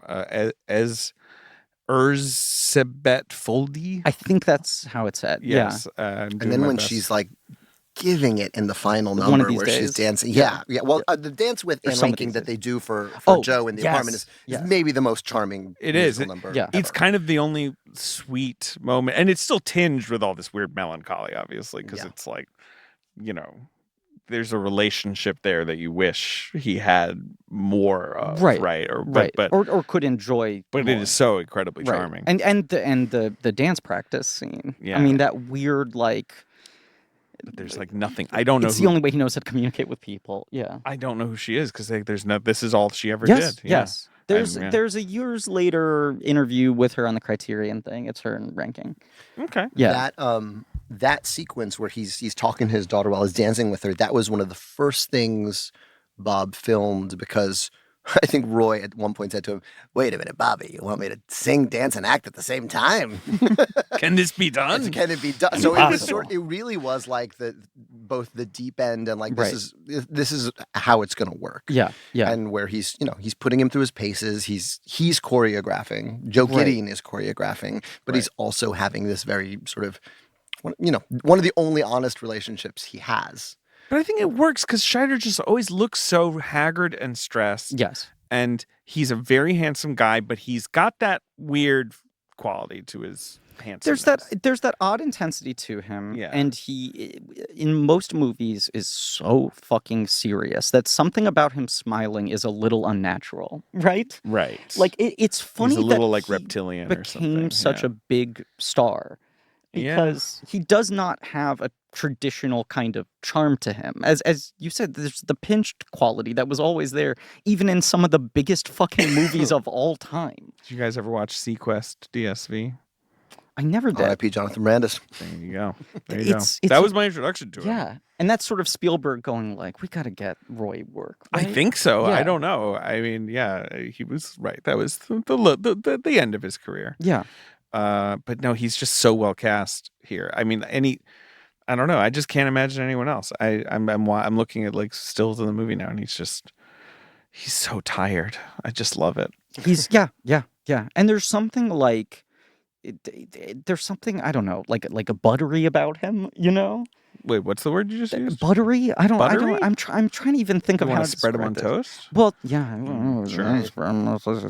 No, but there's something just a little like he's slick, but in a way that's a little bit sticky and gross. Yeah, You know? right. But like not to the extent that you're like, well, this is just a monster. Why would any woman pay any attention? No, but you're to like, him? this He's is going to charming. leave He's- residue. He's magnetic. Like, right. Yes, I'm not right. going to be able to get this out of my clothes. Yeah. That Yeah. butter metaphor really took us on I a thought- journey. Look, I was willing that thing into the train station. Keith Gordon, of course, star of Christine, later filmmaker in his own right, has that like terrifying sequence doing the child sort of burlesque performances Right. and not realizing he's like dancing with a huge semen stain on him. Yep. Yeah. But that I forgot that that's Keith Jordan as Baby Joe. Yes. Right. Yes. Um, But it's such a good like Fosse Verdon, the series digs into this more deeply, but it's like that's like one sequence that pretty much gives you so much of what you need to know about this guy's entire relationship to women to and sex, sexuality. yeah, I know. Unsupervised at 13. Right. Seeing things and experiencing things they never should have experienced. Right, and then it's all that getting tied into part of guilt, performing. shame, performance, Yeah. him existing in worlds But that it he's just not feels ready so for. Yeah. so crazy for him to put that on screen. Not Yes. that it's not a part of the Fosse legend or whatever, that was his childhood. But was that known then? Like, this is my question with It Fosse feels in kind the of surprisingly 70s. revealing. Like it's a thing you would imagine he wouldn't be ready to work through. I can read the book. I can Right. learn about Bob Fosse. But in the 70s, is it like, oh, that guy is a horn dog? Like, Yeah. because it's like, this is in general release. People are going to see it around the country and Yeah. they're coming away with right? Like, that's what I guess I'm trying to I think he must have been some level of gossip column fixture. I guess right? so. Yeah, I mean, the guy did Hey Big Spender, which is like the craziest, prostitution Mhm. MGM musical Sure. number of all time. Like, Yes, yes. so he's associated with With burlesque and right, sleaze sexier, right, raw. So much of his career is like removing the veneer of respectability that exists in show business and performance and being like, no more euphemisms here. What are we actually talking about? Yeah. And this is a little bit pathetic and desperate and grimy and unpleasant. And Yeah. I guess Lenny, his last movie, had been such a boundary-breaking movie as well. Like, that was so much part of the And Cabaret was as well. His, like he Cabaret kept on was- fucking his kicking these depiction doors. of his mother is so grotesque. Like Yes. it's like this low angle, and it's just like there's junk in the background, and it looks like one of those like Bill and Ted hell sequences. Yes, Like, it's a bogus journey. Yeah, it's bogus very journey. bogus. It's his mom. Yeah. This is kind of Joe Gideon's bogus journey. I mean, that is what's going on in all That must have been a jazz. working title, Right, right? exactly. Yeah. Oh, God. Jessica Dude. Lange, best 3 out of 5. Yeah, Imagine she's, if William you know, Sadler that's who she had the is. Jessica Lange part in this. Why won't you cast me in your shows? So Cliff Gorman, we should again Sure. mention him briefly, but he played Lenny. He's also he was in like the original Boys in the Band, I think. Like, Yeah. he's one of those like theater guys from the 70s. And you're watching a movie that it feels very different from Lenny in a way, and that he's so animated. Yes. Whereas like the Hoffman performance is much more like laced with cynicism and like confidence. Whereas like the stand up or What's whatever. the dig he gives at both Dustin Hoffman and himself? He goes, he's mumbling, and I'm the idiot that let him mumble. Which is totally true. He does mumble. all the It's time. It's Dustin Hoffman, for crying out loud. You're hiring a mumbler. That's his so thing. the scenes in the editing room. It's Alan Hyme playing himself. Right, Right. that's right. And he said, like, I had my assistant editor and we had our, like, intern or whatever. Right. And they were supposed to play themselves, but he thought the intern was more attractive as the blonde lady. So he, like, changed their roles so she could be closer to Lens, right? But Alheim's playing himself and he was like, I want this moment where I ask you to do a cut and you sort of, like, raise your eyebrows disapprovingly to the beat of the cut, right? And Alheim's got these big fucking bushy Peter Gallagher eyebrows. Sure. They're, like, huge. Like, Yeah, right. yeah. George Whipple. Yes, absolutely. And so he was like, just give me an eyebrow raise, and he did it, and he was like, smaller, smaller, smaller. Fosse was always, I hate acting, don't act, just behave. Smaller, smaller, smaller, smaller. And then they get there and they look at the footage, and he's like, show me the smallest take we have. And he's like, Bob, that was the smallest take. And he goes like, I can't believe I fucking let this happen. Like, how did I not get a smaller take than that? Right. And Alan Hyme said, I'm not an actor. And he went, but you're a person. And I should have been Jesus. able to get more out of you. Like, it was this weird thing of his just like obsession with, I can manipulate people. I can get anything out of anyone, even the things they think they don't have inside of them. Yeah, there's a sequence in the original draft. It's not in the film where he says, "Show me the cut of from Valerie to Dustin." And it's like I want the shot of Valerie to Dustin, and like Haim is like, he never shot it. He never shot it, and they're all talking about how he never shot it. He goes, Yeah. and he has this Right. tantrum. It's in his head. It's in right, his head, yes, and yeah. then finally he goes, "I never shot it. I'm so sorry." He does always give himself shit at the end. It's true. Like, It's that's true. the one thing about Joe Gideon / Bob Fosse. Yeah, yeah. He is not like some deluded fool who's No. like, yeah, right. He yeah. pulls away the football on himself. on himself. You've so you edited Tick Tick Boom. I was like, were you in the editing room for for In the Heights or anything like? It seems like a nightmare to edit a musical. Is it like just how precise you have to it's be? more fun. Okay, I mean, fair enough. Literally, I think the worst musical is more fun to watch than some good movies. Well, that's my personal bailiwick. But I more mean just like the preciseness of everything you have to do. The toughest one for us was the therapy number, which is actually the most Fosse, Rob Marshall-ish sequence we have, because we've got like the musical number Jonathan Larson has written, and then we've got like the fight that inspired the number, and they're happening at the same time. Right. Yeah.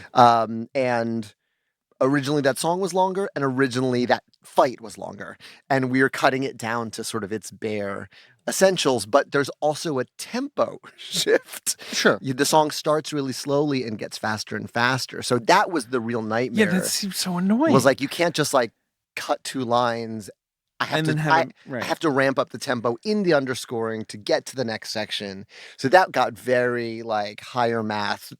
Right. Like, you can't just be calculus. like, okay, let's watch like 6 versions of this and see what works best or what. Yeah. Right, you have to match it all to the rhythms. I don't know. I mean, they talk about like Too much work. Lenny. They sort of found too much do work. all I'll that. skip it. Yeah, exactly. Hey, do all that. Len and Cabaret, they sort of found the editing rhythms and the structures and how to have the They're different well-edited worlds sort of in dialogue with each other Right. in post. Right. And then this movie, he tried to like write that into the script. Right. Like the interplay between all of it. At a certain point, it was like, it's too difficult. It's better to just shoot everything as it is and then find the weird echoes. But that you're right, because like of course Cabaret, right? It's like you're either Yeah. in the show, you're either in the cabaret or you're in the whatever real world, and you know he's so good at switching between. But in this, it's like you never really feel like you're in the real world, even when he's working, like when he's like choreographing. Like I don't know, it always feels like some dream he's having on the slab, right? Like as he's like near death, right? Yes. I mean, I hope this does not come across critical in any way, but when it was announced that you were doing the Tick Tick Boom movie, I was like, okay, here's a guy who has blank check status right now. If he wants to direct a movie musical, presumably you could do anything you wanted. No disrespect to Tick Tick Boom, but why is that the thing you'd pick? And then I remember seeing the trailer and going, oh, he's fucking doing all that jazz with Larson's life. Like now it totally makes sense to me. Yeah. Of here's a guy who similarly was obsessed with the ticking clock. Totally. No, there's a shot of the ticking clock in All That Jazz. It gave me chills when I rewatched it on Wednesday night. Yeah. But they just pan away from him, show a clock, and come back to him. But you can tell especially this the thing you're saying bifurcated. about the book, the countdown of the book, right? Yeah. But the narrative of, what's the actual work I'm adapting and what's the life story I can have running in tandem to his fictionalized version of his life. Yeah. And for me, the part I had to discover, because the fun for me of Tick Tick Boom was there is no definitive version of Tick Tick Boom. Right. There were like 6 versions of a one-man show he did with Roger Bart singing backup, like from 1989 to 1994. To tiny audiences. Yeah. Yeah. They got more and more bitter as his 30th birthday was like in the rear view, and he's still performing his one-man show. The final straw, I think, he got a performance at the Public, but they scheduled it the same day as the Public's Christmas party. And so drunk people are wandering in and out while he's performing Tick Tick Boom. And he was like, I'm done with this piece. Like that was the straw that broke the camel's back. Right. And then it's sort of getting adapted into and the then it got piece. adapted posthumously by David Auburn, and Scott Schwartz, Stephen Schwartz's son, directed that off-Broadway version. And that's what I saw. Yeah. And that's a 3-person show. And so the thing I had to discover, because I had what he wrote about himself, I had sort of, and the poignance that takes on with his untimely passing, but the fun for me was finding his working process. Like that's the thing that All That Jazz has in spades, right? Like how Fosse worked, how he worked with dancers, how he came up with ideas. So that was like a big trip to the Library of Congress, and there's an amazing guy named Mark Eden Horowitz who runs all the musical theater archives. He's got Sondheim's papers and Hammerstein's papers. That seems like a cool job. And it really is. And he puts on a show for you too. He was like, here's the draft copies of So Long Farewell from Sound of Music. And you see like Sayonara crossed out. Like all this crazy shit. Like it's really amazing. But the thing he pointed out to me was this notion that Jonathan Larson wrote questions. He would write himself questions, and the song would be the answer to the question. So he would write. I mean, Oh, the most sure. famous example is Yeah. like, how do you measure a year? Right, And right. you've got a piece of paper that says like 52 weeks, 365 days, It doesn't got a good- 525. Oh, yes, you got it. Yeah. But I when I learned that about his process, the fact that the last song in the show, every lyric's a question, I found that like amazing and heartbreaking, and just like, oh, like Yeah. this is a portrait of an artist like interrupted. Okay, And- here- That's the thing. Yeah. It's so fascinating that like that is something he wrote before he died, but it feels retrospective, right? yeah, You- he wrote his own like all that jazz, but and that's he the didn't thing. know That's he what was all that writing jazz it. is too. It's not like Bob Fosse Right. like wrote the screenplay and then died, and someone else made it. Like No. he's predicting his future, Yeah, and it is so like it's similarly retrospective. And with so, the yeah. Larson thing, it's like And the him Larson thing dying is will always self-critical, be the too. headline of his story. It's like, can you believe this guy never got to see the success? Like that's. Right. I mean, it's I remember so my tragic, dad yeah. explaining that to me. Like, you don't know the thing with Rent. Like, this is the whole point. Is that it's so crazy. it's Yeah, so crazy, and the but timing. you know, of it it's just interesting feels- because yeah. that's true for our generation, but Yeah. there are, now Rent is decades old. Oh, and sure. there's people who don't know that Yeah. story at all. And I didn't know how few people knew it until we started test screening it That's fascinating. and realizing, oh, we actually need to put context. That Yeah. makes sense to me At the because top it's of true. this. Like it's on the whole Rent phenomenon that we're thinking of is actually in the past. Like not Yeah. that Rent is still not a famous show that people like, but the whole sort of The show itself is just publicity an of it is institution. beyond us. Yeah. Right. Right. Yeah. You're away from the original where the cast, main original lyric is production. no Yeah. day but today, and this guy didn't live to see it. Right. Like, Right, and it's right. a show that is literally about like seizing the moments and everyone having No, clocks that's on why, them. why it's Okay. such a good. Here's movie. another insane question for you, but it just struck me. When you're talking about going to like the Library of Congress and looking at these notes and everything, how do you reconcile, and do you just not fucking think about it, and am I ruining your brain right now by asking you this? Oh boy. When you're working on anything, that any piece of your process now has historical significance. You know what I'm saying? Yeah, I really try. You not just think try to about that. fucking never You shouldn't think think about about that. You it, shouldn't. no. Yeah. No, I think that way lies madness. Yeah, Like, absolutely. Exactly. and there's so and many artists who failure, they either right. try to go bigger That's in the the wake thing. of success, Yeah. and it gets crazy and overblown, or I don't know. But that is, of course, what our stupid podcast often is like, what do you do after you make the Sixth Sense? Like, Right. how do you Yeah. respond to something like that where it's like, I didn't even mean for this to be some sort of cultural And now thing, I it have is. to be the twist ending guy. Exactly. Right. So do The I public has lean a into it? sense Do I of run who you away are. from it? Do I Yes. go bigger? Yeah. Do I go smaller? Yeah, I right. think that the for me the answer is like choosing the right heroes. Like Rebel Without a Crew by Robert Rodriguez Sure. was like my shit when I was Mhm. 17. He was like, he made his own movie for $8,000. How do I do that? Like I Mhm. remember thinking that and devouring that book. And he talks about sophomore slump, and he says the answer is to do so much different shit that no one actually knows what your sophomore project Right. is. Don't actually have a second album. Yeah. Just do like He- 8 things. So he did 4 Rooms, and he Mhm. did, a Showtime series. He just did No, all it's this smart. different. No, because Yeah, you're look, right. I Yeah, yeah, I yeah. would imagine the And sometimes the other hero that I choose, who just always just Right. never repeated himself. just keeps doing it. But like you and also do- didn't try and go bigger. Like, or Right. whatever. He would usually go lateral or right. Yeah. Like you say, you would just pick something completely like what he's doing Pacific Overtures. Why would he do that? Yeah. And it's like, fuck you. But I he knows what he's yeah, doing. it feels like the only healthy way. Who are you cursing out right now? I don't Fuck know. you, Whoever naysayers didn't of like Pacific Sondheim Overtures. in It's a great 1976. show. Exactly. Piece of shit. No, it feels like the only way you can wrap your head around following up Hamilton without losing your mind is try a bunch of different Yeah, do shit stuff. Yeah. and make relieve the pressure of anything needing to be the follow up to Hamilton. Like you I'll are never write a history musical. Oh, again. no, you should. Come on. Yeah. Sam and Chase or I'm trying to think of like some. no, but like you have is pretty so good, many different actually. talents and interests that you're able to just like keep Yeah. just embers going and trying different things and Yeah, I mean that's the hope. And Yeah. and again, like they just take too long for you to like be like, I should do this. You Sure. can't power the amount of energy required to make something if it's like, this is what I should be doing. yeah. It has to be the thing that doesn't leave you alone. Otherwise, you'll just put it down. I find I'll just put it down. I just get bored. And Yeah. You see, if it was Sam and Chase, you could have a song about swimming upstream. you could do a whole fish thing. I'm actually getting into a salmon. I don't actually know if Salmon Chase was a good guy, though. I mean, I should Google him. He was an. I mean, no, I'm not going to go on a deep. Offline, I'll go on a deep thing You don't on want to talk Salmon Salmon Chase? He is the most compelling character in the Doris Kearns Goodwin book, Team of Rivals, because he was the staunchest abolitionist, but then he got very power hungry in Doris's telling. And when Lincoln finally wrote the Emancipation Proclamation, he said, "I don't think you should do it."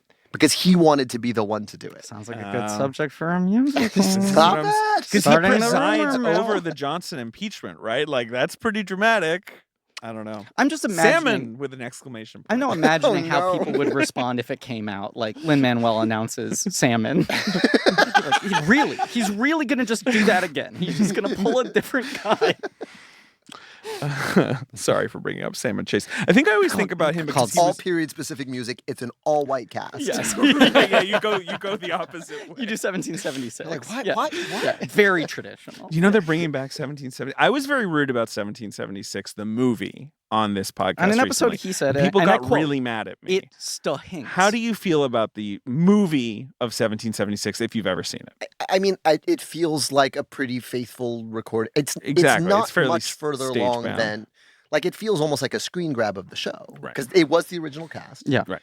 And they just kind of got everybody. I don't know. I don't know. My mom put it on. It was one of those things where we were like in an Airbnb, and it's like they have 4 DVDs. And we've seen 3 of them. 1770, let's put it on. And I was just writhing. David fucking bodied it, and we still get messages from people like defending it. Yeah, people being like, how dare you? And now there's like some re-release. Because people love Mr. Feeney. Yeah, it's true. Yeah, it's true. Yeah, You're gonna shit on Mr. Feeney? How dare you? How dare I you? didn't specifically shit on Mr. him. Matthew. David, real 90s kids understand that you can't shit on Mr. Feeney. Real 76 kids, whatever. Leave me alone. So now just have Salmon My favorite Chase. part of the podcast are David's asides to imaginary just missives coming at him. Lynn's favorite part of the podcast. Steven Spielberg. Yeah, right. Me mad at the Pacific Overtures critics. They existed. They did. Ding dong. Creek better not be the puzzler again. Hello, I am Brooklyn Manuel Miranda. Nope. You don't want to do that? Nope. You know, I Griffin am saying. get him no. out of here. No. Okay. This is rude. Because he's Mr. Lin-Manuel Miranda's on this episode. He's in the room with us right now. So you don't think Brooklyn and Manuel Miranda should show up? I don't think so. Okay, well, what's his reaction? Sir, you have to leave. Walking out the door, feet on the floor. Look, I don't Gonna know. sell some sheets. I don't know what he was going to say to us, but Hot Girl Summer is officially upon us, and you know what that means, Griffin and Brooke, if you're still here. Yeah, I'm still here. I don't know. I wasn't gonna say this. It means both the vibes and temperatures are rising, and you're feeling a little too hot. And would've been a Brooklyn good is here to angle. keep you cool and living in comfort at home. I mean, that's sort of what I was trying to do as well. Well, Griffin just seems not into you. I just think it's a bad idea. I don't think agree. it But don't you think feels like rude. Don't you think it's also the kind of thing that people would expect? They'd be like, wow, you're doing a Brooklyn ad on the Lin episode. know. Yeah, but it's just no good. Okay, look, let's move on. Let's move on Let's say that Brooklyn is home of the internet's favorite sheets, and it was created in 2014 to give customers luxury, hotel-level home essentials that don't break the bank. Do I have to leave? Can I- Rich, Vicky, Fool Up. Do you know them? Me, Brooklyn Manuel Miranda? Yeah. No, I'm kind of freelance. I don't really I'm not. Who thought you up? Where did you come from? Who do you think? I'm not gonna call it out because then my reality might be destroyed. But who do you think? Well, I'm sorry, Griffin really shut you down, but maybe you sleep hot through the summer or year round and you want your bed to feel like the cool side of the pillow. Yeah, so I obviously do. That's why I spent all my time writing raps about their products. Right. Well, so then you want Brooklyn's signature, crisp, breathable, classic percale sheets. Yeah, that's what I've been And they've got lightweight comforters. doing free raps in the hopes that they would send me product. Sure, they've got loungewear with t-shirts, tanks, shorts, and more that are going to keep you comfortable through summer heat waves. Okay. And you can shop with ease thanks to their online quiz that's going to be the best place for you to find a curated list of high-quality products that are perfectly suited to your unique preferences. I just feel like even like too embarrassed to do my speaking voice right now. Like the whole thing just feels very tense and uncomfortable. I'm just my whole existence is placed in question now. Your voice is sort of changing. Look. Yeah. So head over to Brooklyn Inn today to keep your cool at home and on the go all summer long. Go to brooklyninn.com and use promo code blank to get $20 off your purchase of $100 or more and free shipping. That's BROOKLINEN.com and enter promo code blank for $20 off and free shipping. I'm not throwing away my sheets. Sorry. I'm trying to think of like major sequences we haven't talked about. Well, I mean, he has a heart attack. I guess we haven't really like all the medical stuff is kind of like impressively nasty. Yeah, it's pretty grisly. Like it doesn't have to be as like I feel like they make it more grisly or not more, but like more realistic than it. Well, they show real fucking open heart surgery. This is what I'm saying. It's the thing that like it's like visceral. It remains still truly shocking. Yeah. Like and Scheider is so like taut and like his skin feels so like drawn over his face that it feels like you could kind of just like tear a hole in him with your finger. You know what I mean? Roy Scheider is like a human being who looks like he's like stuck in like sausage casing, you know? Right. Where you just feel like... That's just the tight shirt he's wearing in Bye Bye Love. Well, additionally... Having worn a facsimile of it, it's sausage casing. No, but I think his skin as well, you know, that it is like when they cut into him, you're just expecting like the tension's going to release like a rubber band. Yeah. So I don't know if there's any like hospital stuff we want to talk about. I mean, I mentioned in our Lenny episode, I think that he would literally like grab every nurse's ass. And then I was like watching this movie and I was like, oh, right, that's just in all that jazz. Like, that's not, you don't need to read a biography for that. Yeah, that's just happening. CCH Pounder, a young CCH Her Pounder. first film, I believe. Yes, popping up as a nurse. That was great. It was great. She's the best. Did email me, Lynn, on Wednesday night, just a photo of Wallace Shawn. That's right. Yep, no subject in that email. Just, look, a wild Wallace Shawn. Responded, come in. Wallace Shawn theoretically exactly basically pitching the producers to him, right? Like, if you kill this guy, he'll actually make more money profit. with a flop than a Which isn't the whole thing that it's like impossible to make money on like a show, right? Like, is that like kind of the joke there a little bit? Or that is just such a risky most shows, bet. 1 in 5 shows. It's a hugely difficult proposition. I don't know why we keep doing it. Well, it's nice because we like theater and it's good. 1 in 5 make back their money, and most of them just come out even, right? Like, of the ones that make back their money, they're like, okay, we can close without taking a fucking haircut. What did you guys think of all the exaggerations of just like the behind the scenes and like the investors and like there's that one character actor who stuck out to me. Well, there's David Margulies, who's the mayor in Ghostbusters. He's one of my favorite New York character actors. And he's I got to talk to him. Really? Yeah. I run he also passed away recently. Yeah, right? I run a film series in Washington Heights over at the United Palace, and he was my guest for Ghostbusters. Hell yeah. Lenny. a quiet, like, maybe the secret weapon of Ghostbusters. Yeah. You're doing Raiders this weekend, right? Yeah. We got Spielberg for Raiders. It's wild. insanity. You have Spielberg? You must have met Spielberg at this point, right? Have you already? I met Spielberg. Okay. Well, the crazy thing was that Heights and West Side Story were filming within 2 blocks of each other. Right, you were both the uptown, same summer of 2019, and one of my all-time great days. I like to at the end of the day be like, I think that was a top 5 great day. I spent the day writing lyrics for Alan Menken for this like new Little Mermaid tune, and then I had to furiously drive back for the closing scene of In the Heights. It was like literally all the hydrants are open.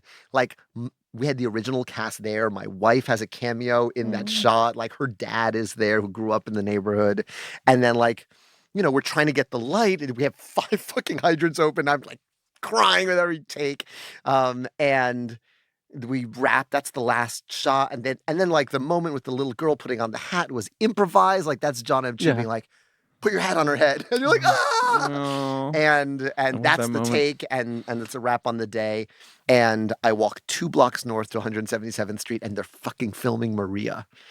Like it was like, and by the way, Because like, they actually filmed that in like an A actual real place. fire Like, yeah, right? they It's not a filmed it in like a back alley between so four cool. buildings on 177th Street. So cool. And I had a bunch of friends on that show. Tony Kushner's like longtime associate, Antonia, and I went to high school together.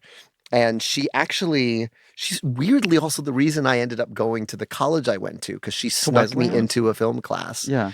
to Wesleyan, and she snuck me into it was a senior level Hitchcock class. And Janine Basinger, who's like the god of the film department at Wesleyan, like gets up in front of the class and goes, "Some of you aren't supposed to be here." And like looks at me and she Jesus. goes, "But this is such a rare print of Otto Preminger's Bunny Lake is Missing Hell yeah. that I wouldn't like begrudge anyone." Right. I wouldn't Like, kick I anyone wouldn't out. kick Yeah. anyone Right, out. anyone out, right. Fucking roll it. And like, it was an Roll. amazing movie. The class was supposed to be from 1 to 4. It ended up going till 6 just because we couldn't stop talking. I was like, I want to go where people are this passionate about movies. Like, I almost missed my bus back to New York. And so I walk up to 177th Street and like Spielberg is figuring it out, and he still has like student spirit. He's Yeah. like, "Let me show you like like I'm figuring out how to shoot this. Like I've never shot a musical before," and he's showing me like things he's trying on his iPhone. Yeah. It really feels like that movie especially was that for him, right? Where he was really excited again to be like, Yeah. this is like a new world for me. Have you gotten to speak to him outside of that, or like was your one I've meeting only with just him? seen him Okay, at things. at the job? Like that moment, I Right. just got a nice film geek moment Yeah, with him between absolutely. like, and literally what they were shooting was the like Maria and like the pan up to her, Jesus.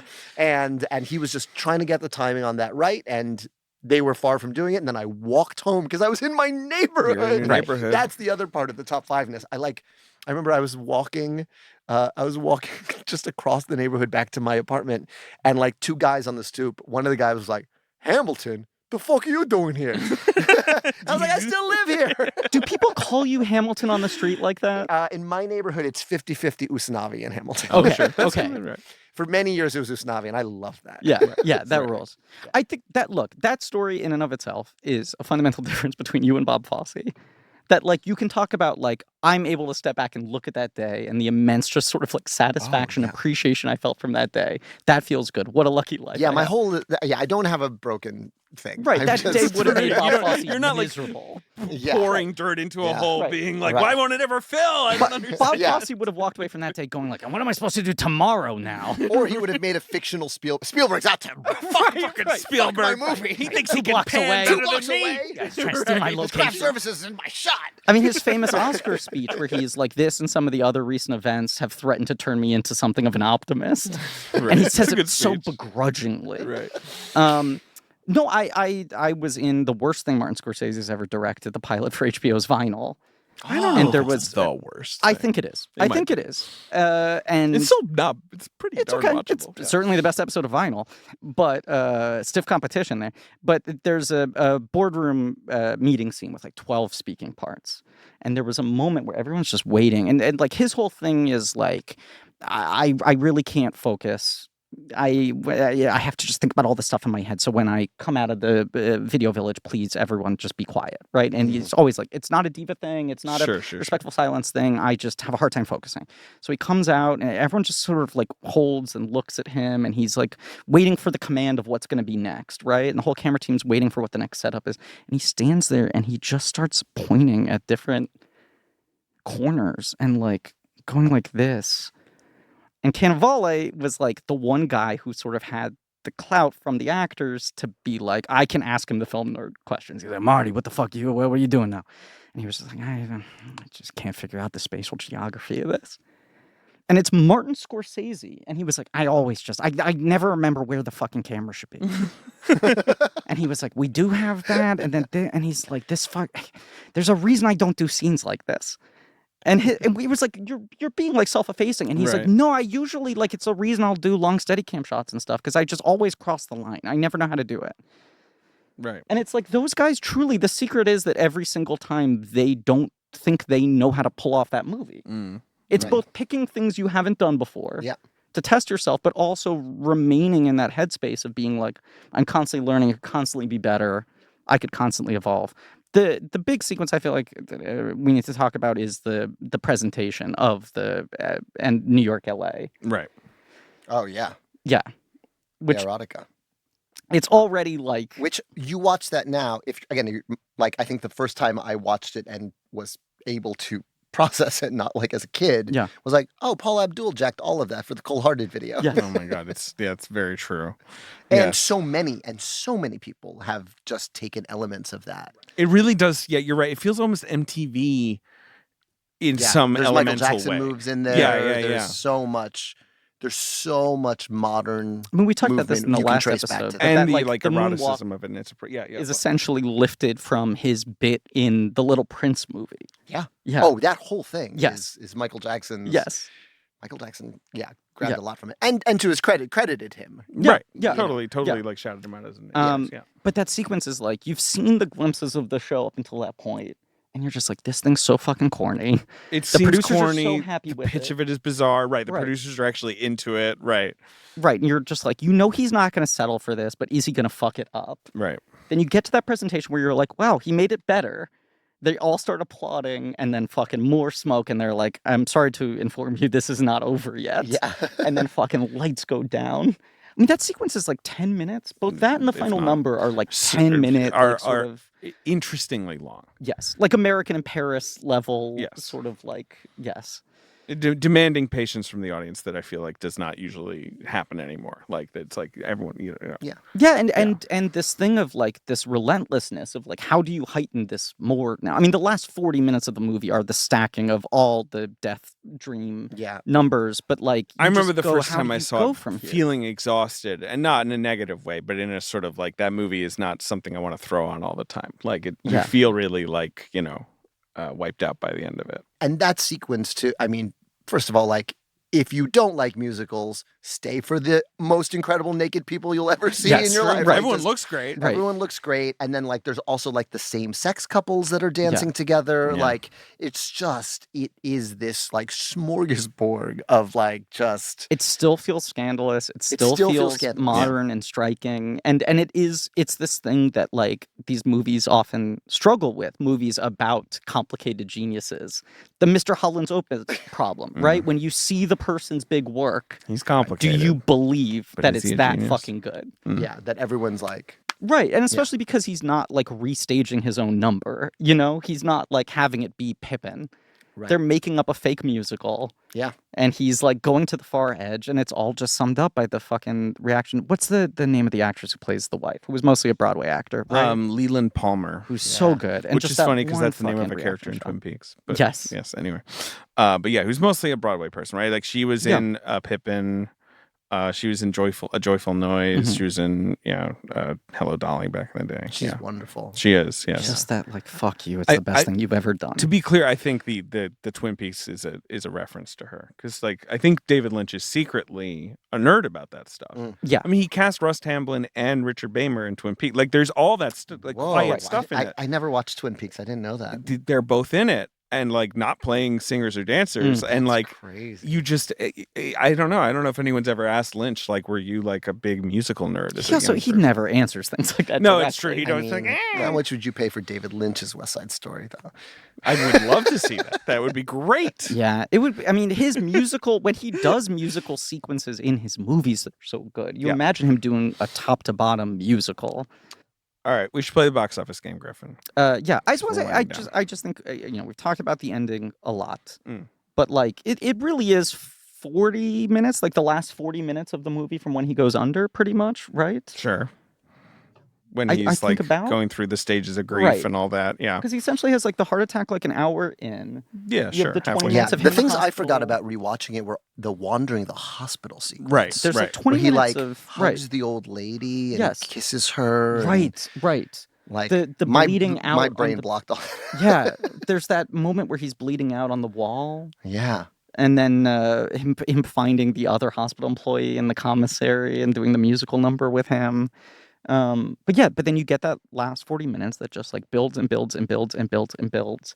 And then as much as it is like in so many ways a tough watch, an exhausting movie, there's something about like the weird level of triumph to Bye Bye Life, even though it is so cynical and bleak. Like the fact that both of them look like they're having the time of their fucking lives. And you have that thing that always fucking gets to me, the like big fish thing of like, oh, when you die, you see every single person you ever Right. knew. Right. They're all just fucking there. You Right. know, it's your whole life Giving you an story here in ovation. this Yep. moment. And they do the thing too, where it's like Keith Gordon is there as the younger version of him, as a Right. separate person.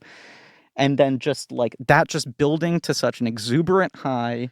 Yeah, and then he's dead. And then he's just fucking dead. You play Ethel Merman. Zip him up. Smash fucking cut zip him to up. the body. How else are you gonna do it? But God, I just imagine audiences just walking out like shell shocked. I don't know. That's what I imagine. It was a hit.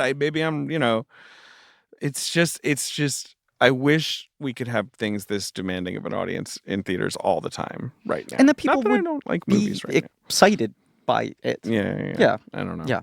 Let's play the box office game. Mhm. Lynn, we're going to try and guess the top 5 from, Christmas 1979, essentially, which is when this movie came out. This is the month before I was born. There you Oh, go. wow. Okay. Okay. Do you know what movie was number 1 at the box office when there's that site? I know there's a that Beatle site. got arrested for pot the day I was born. I think it was Okay. It was McCartney or Harrison. I don't remember Hell which yeah. one. There's that site where you can enter your birthday and it'll tell you what was number 1 at the box Of course, office. right. Mine was The Burbs. I think mine was Top Gun. Okay. Makes sense. Number 1 at the box office is a science fiction film. In 1979, We it is covered it on our Patreon. a science fiction film we covered on our Patreon. It's a movie called Alien. No. What? It's not Alien. It's not Alien. We Nope. covered it on our Patreon. Yep. It's 1970. But Alien It's is a film- 1979. It is, correct? but this is a film I stick up for. This is a movie that used to A lot of people think it it's is called boring. Star Trek the Motion Picture, aka the motionless picture, because they think it's boring. How do you feel about Star Trek 1? The original. Never seen. Never seen it. Are you You're not a Trek Star guy? Trek person. No, I'm a Wars guy. That's I fine. never- I I'm not mad. only started really getting into it because of the podcast. Star Trek Good rules. stuff. Motion Good picture is stuff. Star great. Trek good. We've talked about it. Ben Number thinks it's too 2 dorky. at the box office Okay. is a comedy starring one of your favorite people. Is it Gene Wilder? Nope. Is it a Steve Martin? Yes. Is it The Jerk? It's The Jerk. One of the best comedies This is ever a made. pretty Hates good these top cans. 5. He hates these cans. Hates these cans. Number 3 at the box office is the biggest hit in 1979. It's going to win Best Picture. It's new Kramer this versus week. Kramer. Kramer versus Kramer. It's coming out this week. Wow. Number 4, it's a Disney movie.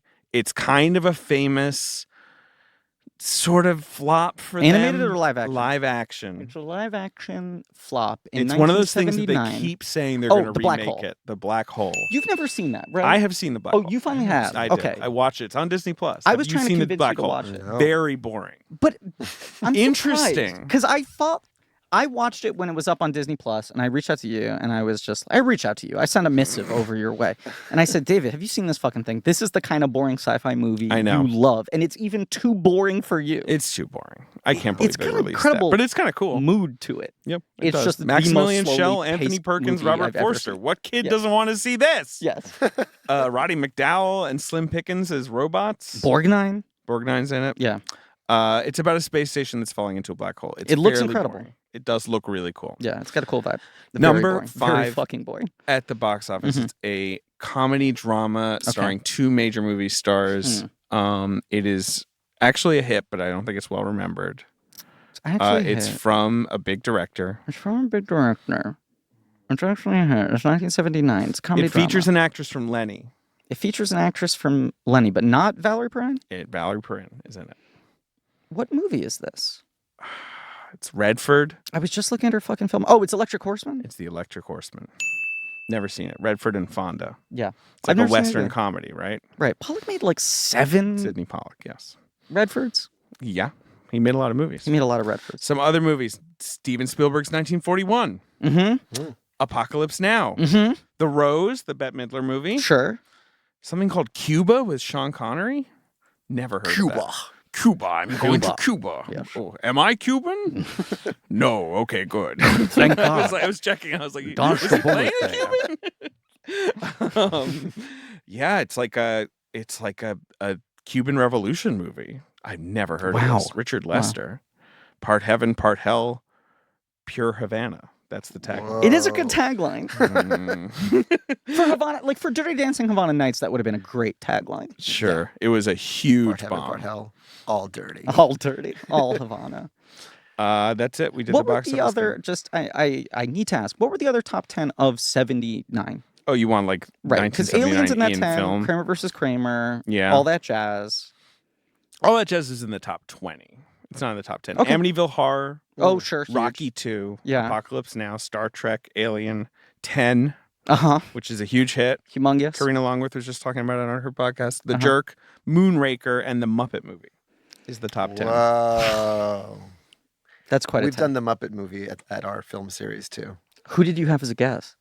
I had Lonnie Price. Kermit. No, okay, cool. Kermit. I gotta go to that theater is so cool. I Oh no, I'm mean, lying. We had Muppets Take Manhattan. That's why Lonnie Price. Oh, was there. yes, Yeah. yes, That's yes, yes. That fits a Manhattan screening series. Yes. And also, That's- it's the one about putting on a Broadway It's the show. one about putting on a Broadway show. Right. That movie fucking rules. Gregory Hines just as a jogger in the park. I mean, there's so many great. It's so funny to me that, like, I don't know if you had this same experience as well, but, like, being a Muppet kid, I would later, when I saw the things that people were best known for, be like, oh, that's the jogger from the park in Muppets Take Manhattan, Yeah. rather than the intended effect, which is, that's Gregory Hines as a jogger. Yeah, it's did they host the Muppet Show? Right. Yeah. That's what I know them from. I knew Kenny Rogers as Right. the host, the one-time host of the Muppet Show. Right, and I the was like- saddest rendition of The Gambler you'll ever see, where they have a puppet play the gambler and he dies in the train carriage. Go watch that. It's great. I'm gonna Google that. It's great. No, I remember just being like, well, Vincent Price, obviously one of the biggest movie stars of today. And my parents were like, he died 5 years ago. And I was like, Yeah, what? He's on the fucking Muppet He's on the Muppet Show. I knew it was an old episode, but I was like, Vincent Price is probably still relevant to other 6-year-olds right now. Oh my God, look at this. This is very haunting. What are you looking at? The Kenny Rogers. Yeah. Because these puppets are sort of very sad. Yes. These like old man They're puppets. fucking sad numbers in the Muppet Show. Yeah, they weren't afraid to go there. Time in a Bottle. You remember that one? Yeah, look at that. Yeah. It's just a straight up music video of the song. And these The weird Gambler human with puppets. Weird yeah. human puppets. Yeah. Yeah, good for Kenny Rogers. The best. Okay, Lynn, thank you so much for doing this podcast. It's my pleasure. Thank you for indulging us. Means a lot that you listen. It's very bizarre. You sort of DM both David and I after listening to like specific episodes and would like comment on like, oh, I did listen to the on episode, very touched by the things you had to say. I listened to this episode. Here's my insight on this thing or whatever. I thought it was cool that you did Ron and John. Like that's just like really that was it felt like the important. Yeah. And they felt like the most auteurish of the sort of Disney Renaissance, or like the easiest way to get into that To sort of, like, period. right. Especially since they always did different stuff. Like, you know, every project that they would do is different. Yeah. And now they're doing something else, maybe? One of them Or is doing one of a them movie is, at maybe? Netflix. I know they retire, but now there's Oh, I don't know. I don't know. rumors of new things unretired. Them they're up to. announced a Netflix movie. Have you interacted with them for Little Mermaid? Like, are they involved? not really. No, No, yeah, they- I wonder. I said this to you at the time, I think. I DM'd this back to you. But when we were in like a weird transitional stage with this podcast and we were trying to move networks and we were tangled up in weird contract stuff and we're fucking sweating bullets over a podcast that was not making anyone any money, but that we wanted to keep doing, right?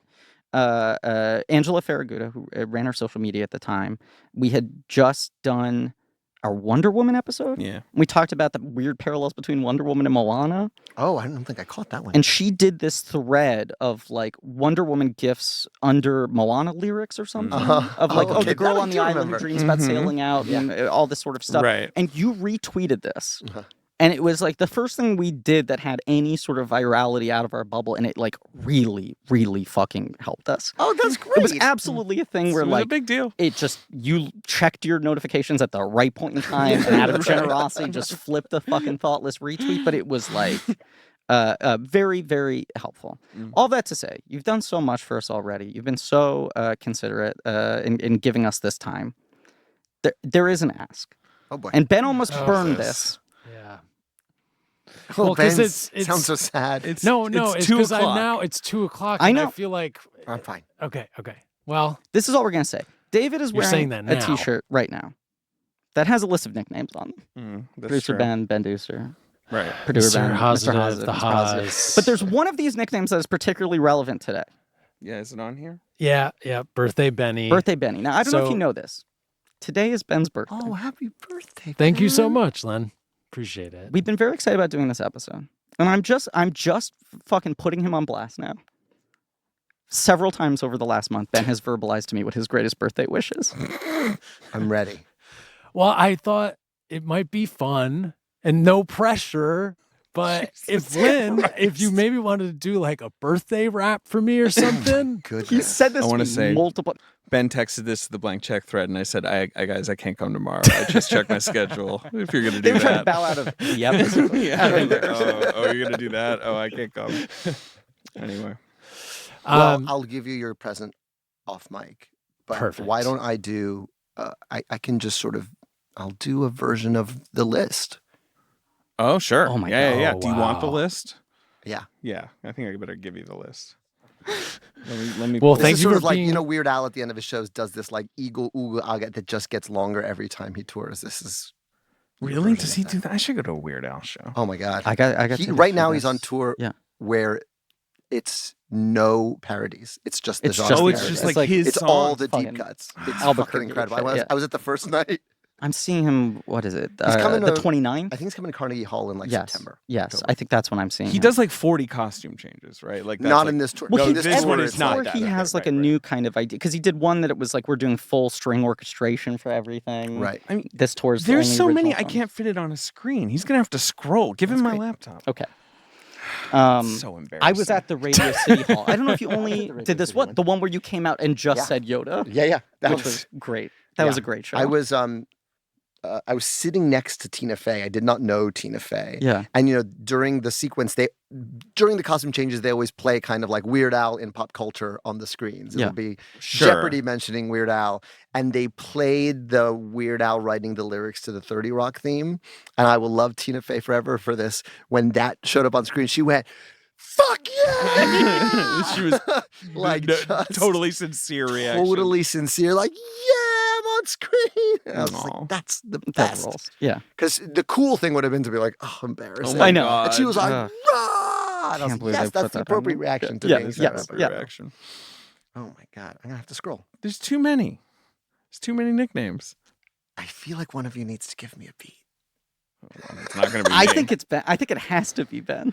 Okay. Do you want it fast or do you want it slow? Slow. Okay. Just like Christmas. Yeah. Do you know about Slow Christmas? No. Okay. Oh, Lynn. Every year Ben puts out a Slow Christmas album. He It's, thinks Christmas songs are too fast. So Slow him down. he did an album. Chopped and screwed. First year was Exactly. chopped and screwed Christmas. He took Christmas songs, he chopped and screwed them in called it. editing. Second year, he hired musicians, had them record songs at a slower Man, you tempo. really contain multitudes. He I does. do. I'm glad to know you. Happy birthday. Thank you so much. Okay. Here we go.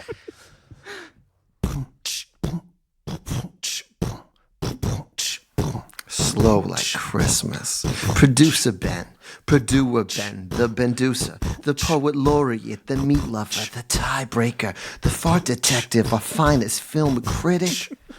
The peeper, birthday Benny. Oh, hello, Fennel. Not Professor Crispy. The fucking master, dirt bike Benny. White hot Benny, soaking wet Benny, the Haas. Mr. Positive, Mr. Positive, close personal friend of Dan Lewis. That's the hottest shit. The voice of reason, Santa Haas, the commish. Wishful Ben, Hosleywood, the futzer. Producer and the bass stealer. Producer Ben Kenobi, Kylo Ben, Ben Night Shyamalan, Ben say, say Ben anything. Ailey Benz, Warhorse, Purdue Bane, Ben 19, the Fennel Maker, the shit's insane. Robo Haas, Benglish, Mr. Ben Credible, Eat Ben, Eat Drink, Ben Husley, Beetle Vape, Juice the Hosler Day, Public Enemies, House sick up the ditch of the Jersey, but anyway, stop making pens. Haas, big in the city, Ben Hosley, Miss Sally, the secret lights of Ben's, the great mouse, frog detective kids, the Hospray kid, Ben's in the Haas, Ben escaped from New Haas, Bronco Hosley, Bronco Benny, you motherfuckers, Purdue Ben, Benny Lane, not, but say Benny thing, not a temperature queen, Osama Ben Hosley, That one's banned. Dr. Crunchy, oh, I'm in the rejected nicknames. Yes, you are. Happy birthday, Ben. This song is fucking insane. Wow. Sorry, I went into the rejected nicknames. No. even better. Hey, incredibly The thorough. wiki fandom. Ben, Truly the best birthday There you go. present of all time. Wow. thank you, Lynn. Thank you. That was That is ridiculous. truly the dumbest thing I imagine you've ever had to do. You'd be surprised. I've had some morning show Oh my God. I could only interviews imagine. and I always say, you have to provide the beat if you want me to freestyle. Yeah. And then Right. you get, I think it's a BYOB role. thank you again for doing this. Yeah. Yeah, Now I thank will you. eat my bagel without fear of Yeah. making noise.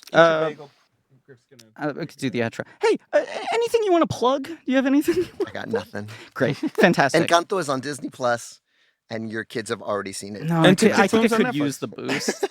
I heard the album isn't doing particularly well.